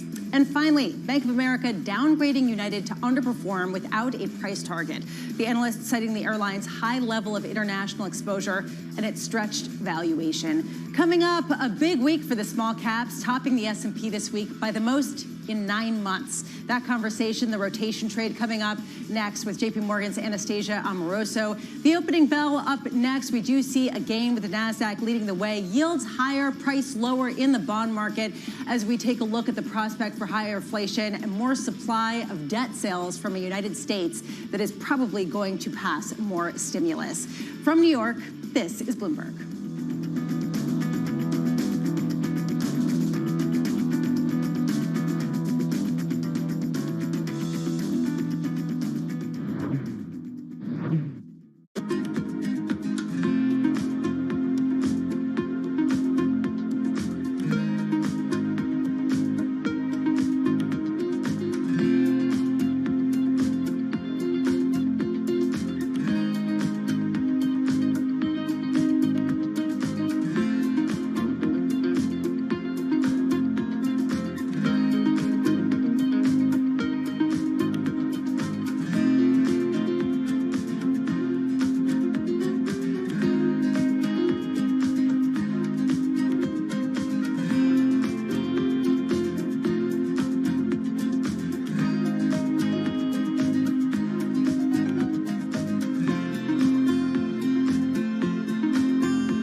Chinese brands now account for 7 of the country's top 10 cosmetics lines, up from just 3 in 2017. That has pushed out foreign brands like L'Oreal's Maybelline, which has seen its share of China's makeup market plunge by half since 2010. For more, we're joined by Bloomberg editor Bruce Einhorn. Bruce, why the drop? Chinese brands are becoming much more adept at reaching Chinese consumers, especially now at a time when more consumers are reluctant to go shopping outside. People are spending more time at home. People are spending more time on social media. Chinese brands are very good at using social media, using live streaming, using other things in order to market. Chinese brands also tend to be less expensive. And so at a time when the economy is struggling a bit, there's a lot of uncertainty, people are more budget conscious, Chinese brands have a bit more of an advantage. Our generation's biggest problem. Climate change is happening. And the world's most innovative solutions. Transport, industry, buildings, electricity, all of those things. Everything you need to know about our changing environment, the politics of global warming. We can and we will deal with climate change. In the fight against climate change, Bloomberg Green has you covered.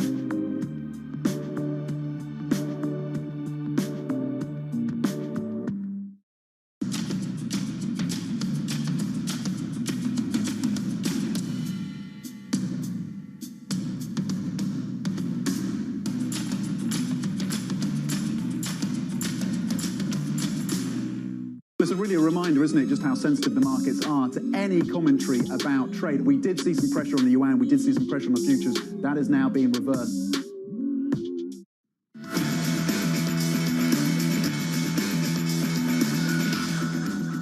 This is Bloomberg, the Open, taking a look here at equities just 20 seconds before the Open. You can see the rally persisting, although led by the stay-at-home stocks, the NASDAQ, leading the gains after a disappointment in the employment report. Clearly, the raging pandemic still taking a toll and people still seeing that big tech world driving a lot of the gains. NASDAQ now open at 0.7%. Yields higher. You could see that 10-year yield at a new post-March March 2020 high of 1.09%. Crude getting a lift. And interestingly, the dollar fluctuating between gains and losses, whether it's weaker or stronger. Either way, it seems like the steady weakening trend is at least come to a pause. Right now, let's head to the markets desk. Bloomberg's Kaylee Lyons joining us now. Kaylee. Well, Lisa, I want to start off talking about with Tesla, because can we really go a day without talking about it? I don't think so. The stock is up for an 11th day in a row, higher by about 4.5%, this morning. That is a record winning streak. The stock is up by a decent amount over that time. Of course, Lisa, you can thank largely retail investors for that, but even bearish analysts are starting to capitulate, so it's institutional as well. For the record, Tesla's market cap now exceeds that of Facebook and Elon Musk, richer than Jeff Bezos. Just let that sink in for a second. Moving on, Micron is up by about 5.6% now. Healthy beat in the fiscal first quarter on the top and bottom line, plus second quarter revenue came in higher than expectations. You can thank 5G iPhone demand for that. On the downside, though, take a look at the plunge in Sarepta Therapeutics. Its market value halving this morning. Its gene therapy treatment for a rare muscular dystrophy disorder proved no benefit. So talk about a setback there. And finally, take a look at Acacia Communications, actually higher by about 7.5% after terminating its merger with Cisco. That deal was called off after China wouldn't give approval for it in time, possibly a sign of China tensions around, of course, the delisting of telecoms. Those tensions don't seem to be easing up anytime soon. And then, Lisa, just take a quick look at green energy stocks. Fuel cell, Plug Power, clean energy fuels all rallied more than 20% in yesterday's session. Those gains continuing this morning. Now, part of that has to do with an investment in Plug Power made by a South Korean peer, but that, of course, aiding sentiment. But the other part of the story is just that Democratic sweep, Democratic control in Washington, D.C., investors seeing that as benefiting these green energy companies, Lisa. Kaylee Lyons, thank you so much. And I will say, this has been the past 12 months where the unprecedented becomes mundane. The S&P hitting an intraday record high, another record. Oh, we're all exhausted by these records. Sarah Ponzak has been checking it all for us as well. And Chris Harvey of Wells Fargo expecting a little bit of gains here, although he's tempered some of his expectations. We had the recession, and now we're in that reinflation. We're going to have more stimulus come down the pipe, and the market's reacting to this. This is a classic reinflation trade. This is a classic early cycle trade. The market will look through some of the short-term issues because what they're seeing, maybe not for some of the larger cap companies, but for the average company, we think it's going to be a very good earnings season. For more, let's bring in Bloomberg's Sarah Ponzak. Sarah. Well, the rotation that was ignited late last year, really by that positive vaccine news, it's continued in early 2021. You see this across sectors. You see this also across the size spectrum. And you can see it in large caps as well as small caps. If you look at large caps, one way to look at this is by comparing the S&P 500 to an equal weight version. There you can see the equal weight version well outperforming so far this year. To give you a sense of how this works, in the regular S&P 500, Apple has a 6.5% weighting. That compares to a company like Under Armour, for example, 0.02% weighting. Well, in the equal weight version, they both have the same exact clout. Well, on the small cap basis as well, the Russell 2000 is clearly on a tear. Last quarter, best quarter on record for the Russell 2000. This year, already up more than 6% too. And which industries are leading within the small cap benchmark? Well, it's cyclical areas of the market: energy, materials, industrials, financials. There's also a weighting angle here because in the small cap benchmark, financials make up a larger weight than tech. Meanwhile, in the S&P 500, tech has a very hefty 27% weighting. But now we're getting to a point where some strategists are saying that small caps maybe have run far enough. For example, over at Barclays, strategists are saying that small caps are quote unquote ripe for a breather. They looked at, if you look at the Russell 2000 versus the S&P 500, also looking at mid caps versus the S&P 500. And there you could see towards the right end of this chart, just the remarkable run up that we have seen in relative outperformance lately. I'll leave you with this number right here. Last quarter, the Russell 2000 beat the S&P 500 by almost 20 percentage points. Yes, 20 percentage points. That was the most on record, Lisa. Sarah Ponzak, thank you so much. JP Morgan's Anastasia Amoroso warning, if the right catalyst comes along, we are ripe for a pullback. The new government will have to deliver on all the fiscal stimulus expectations. If they don't or delay, this will likely weigh on asset prices. Anastasia joining us now. Can you talk a little bit, Anastasia, about what type of stimulus expectations are baked into the market right now? Sure, Lisa. There's definitely been a pro-cyclical shift in a lot of people's outlooks, including our own. And this is based, of course, on the Democratic sweep and the expectation of, we think about $750 billion in terms of the next phase of the COVID relief package. So that's roughly what we're expecting, what consensus is expecting. And I think most people expect that to be passed pretty quickly once the new administration takes place. The other thing that people are definitely starting to penciling in somewhere in their expectations is the infrastructure stimulus, which might come later in the year. It may be something to the tune of $1 trillion is what people are expecting. So these are expectations. And by the way, because we do now have this unified government with however slim majority, we do think they have a very good chance of delivering on these priorities. But I'm highlighting this as a near-term risk, because if you look at the market, as we said, many things, not just some of the electric vehicle stocks, many things have run a long way in a short period of time. So when you have a setup where a lot of momentum is in the stock market, where a lot of people have actually come into some of these crowded trades, you start to look for a catalyst. And I'm definitely not saying that this is for sure that the new government is going to miss these expectations. It's just we have to keep that risk on our radar. So how do you hedge against that kind of risk, given the fact that it is an outlier call, given the composition of Congress right now? Yeah, the way you hedge this risk is you actually, first of all, have to think about not only what happens in the next 1 or 2 months, but what happens in the next 6 months. And when we think about the next 6 months, I will say we are embracing the optimism and the recovery. I think Q2 data may actually surprise to the upside as we do get vaccines out there, as people go back much more to normal lives. So if you look out 3-6 months from now, the outlook is very constructive. So that tells me that whatever dip we may get, that is the dip that you're going to buy. So one way we're thinking about positioning for this potential mini correction, let's say maybe 5% or so, we're thinking about selling puts on some of our favorite stocks. Take a look at the clean energy stocks, for example. This is a great story. This is a great long-term story where the long-term potential is not yet priced in, but the near-term valuations are a little bit stretched. So for a lot of clients who want to be in the space, who maybe have not ramped up the exposure just yet, why not pick some of the favorite clean energy stocks and see if we can sell some puts on them, so that if we do have a bit of a pullback, we actually end up collecting that premium and buying some of those stocks at better levels. Anastasia, have U.S. bonds lost their ability to act as a hedge? It's a little bit tricky for U.S. bonds at the moment. One of the shifts that we have had to make to our outlook, we have had to increase our projection for where the 10-year yield is going to be at the end of the year. We raised that from 1.35% to closer to 1.5% by the end of the year. So you could see a potential backing up of yields here of roughly 50 basis points. And so this is not going to be necessarily a place you may want to look for hedges, barring a risk-off event in the market broadly.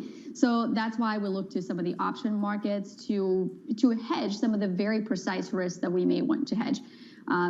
So Lisa, I think we just have to expand the toolkit beyond the traditional core fixed income here. Well, when you say that we could see a backup of 50 basis points, we could see 1.5% or higher 10-year Treasury yields, it raises a question of how far the equity market can go if you do get a bond sell-off. Kit Jukes of Societe Generale saying this morning that the bond market will go with yields going as high as stocks will let them. At what point does a bond sell-off become a headwind to stocks? Yeah, Lisa, I think the answer is not at what point, but how quickly it happens. So it's not necessarily about the magnitude of the move, but how quickly it happens. And we've seen this in prior periods where interest rates backed up by 40, 50 basis points in a matter of a few weeks or a month, and you did have a sharp sell-off in the market. So if that's the setup that we have, that could be potentially on the news that the Fed may taper sooner than the markets expect. You may have a knee-jerk reaction in the markets.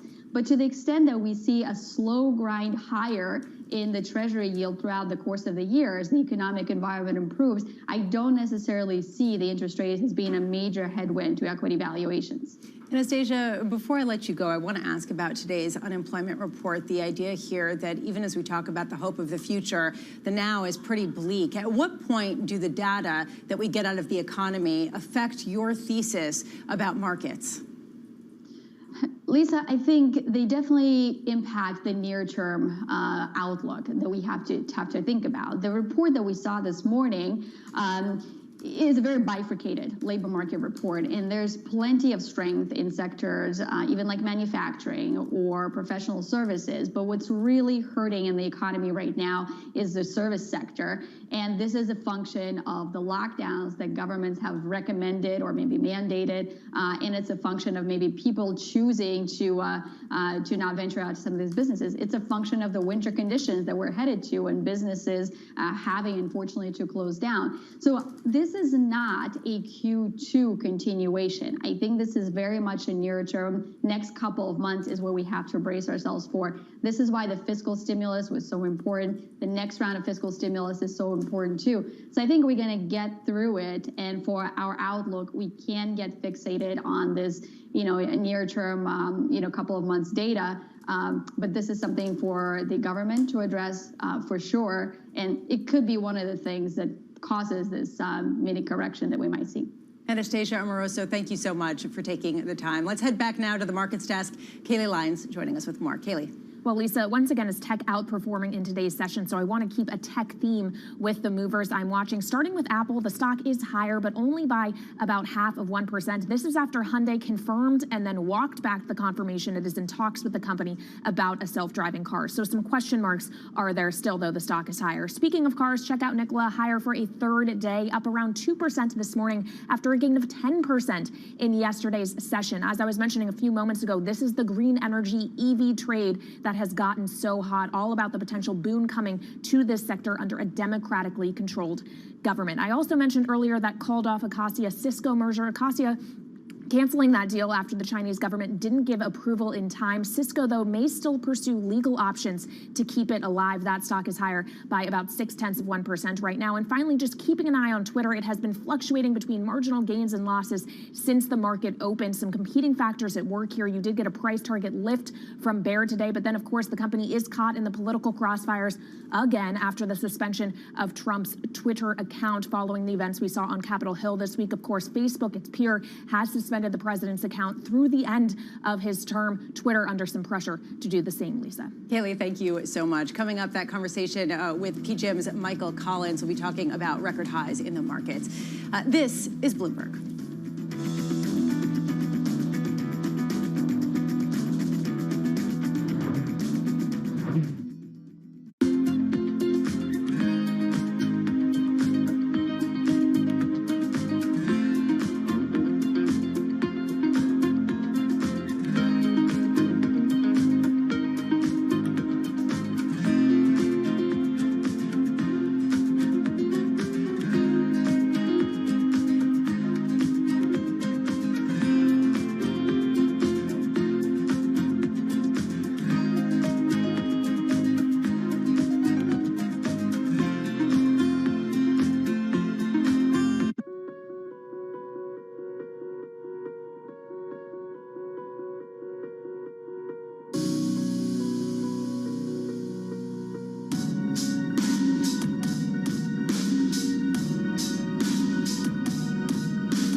What do you think you would like to do when your term as Secretary of State is completed? David, I think I've answered all your questions.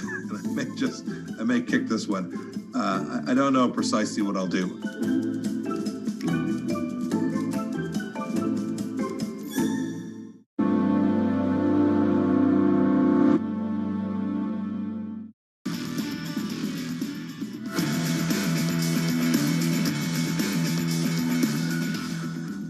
things come in the way I'm expecting, I wouldn't want to necessarily revise our policy. I don't really see it impacting the need for monetary policy to be there to support the recovery, because I don't think we're going to be necessarily back to our goals in short set. I think this is a real journey, not a sprint.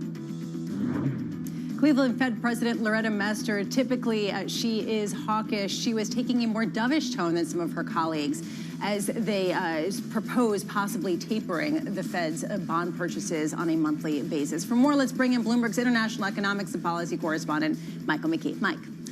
Well, Lisa, we lost 140,000 jobs, and nobody really cares in the month of December in terms of what it means for Fed policy, because Fed policy is what it is for quite some time. Instead, we're going to spend the year talking about what the Fed might do towards the end of the year if we get vaccinated and we start to see more government stimulus. Let's take a look at the stock market reaction, and by that, I mean this. Take a look at transfer payments that the government made back in April and May, the checks that went out to people, and the additional unemployment insurance. An extraordinary amount of money, and at the time what we saw was the spending drop a lot and then come right back up. The orange line there, the amount of spending that was done by people because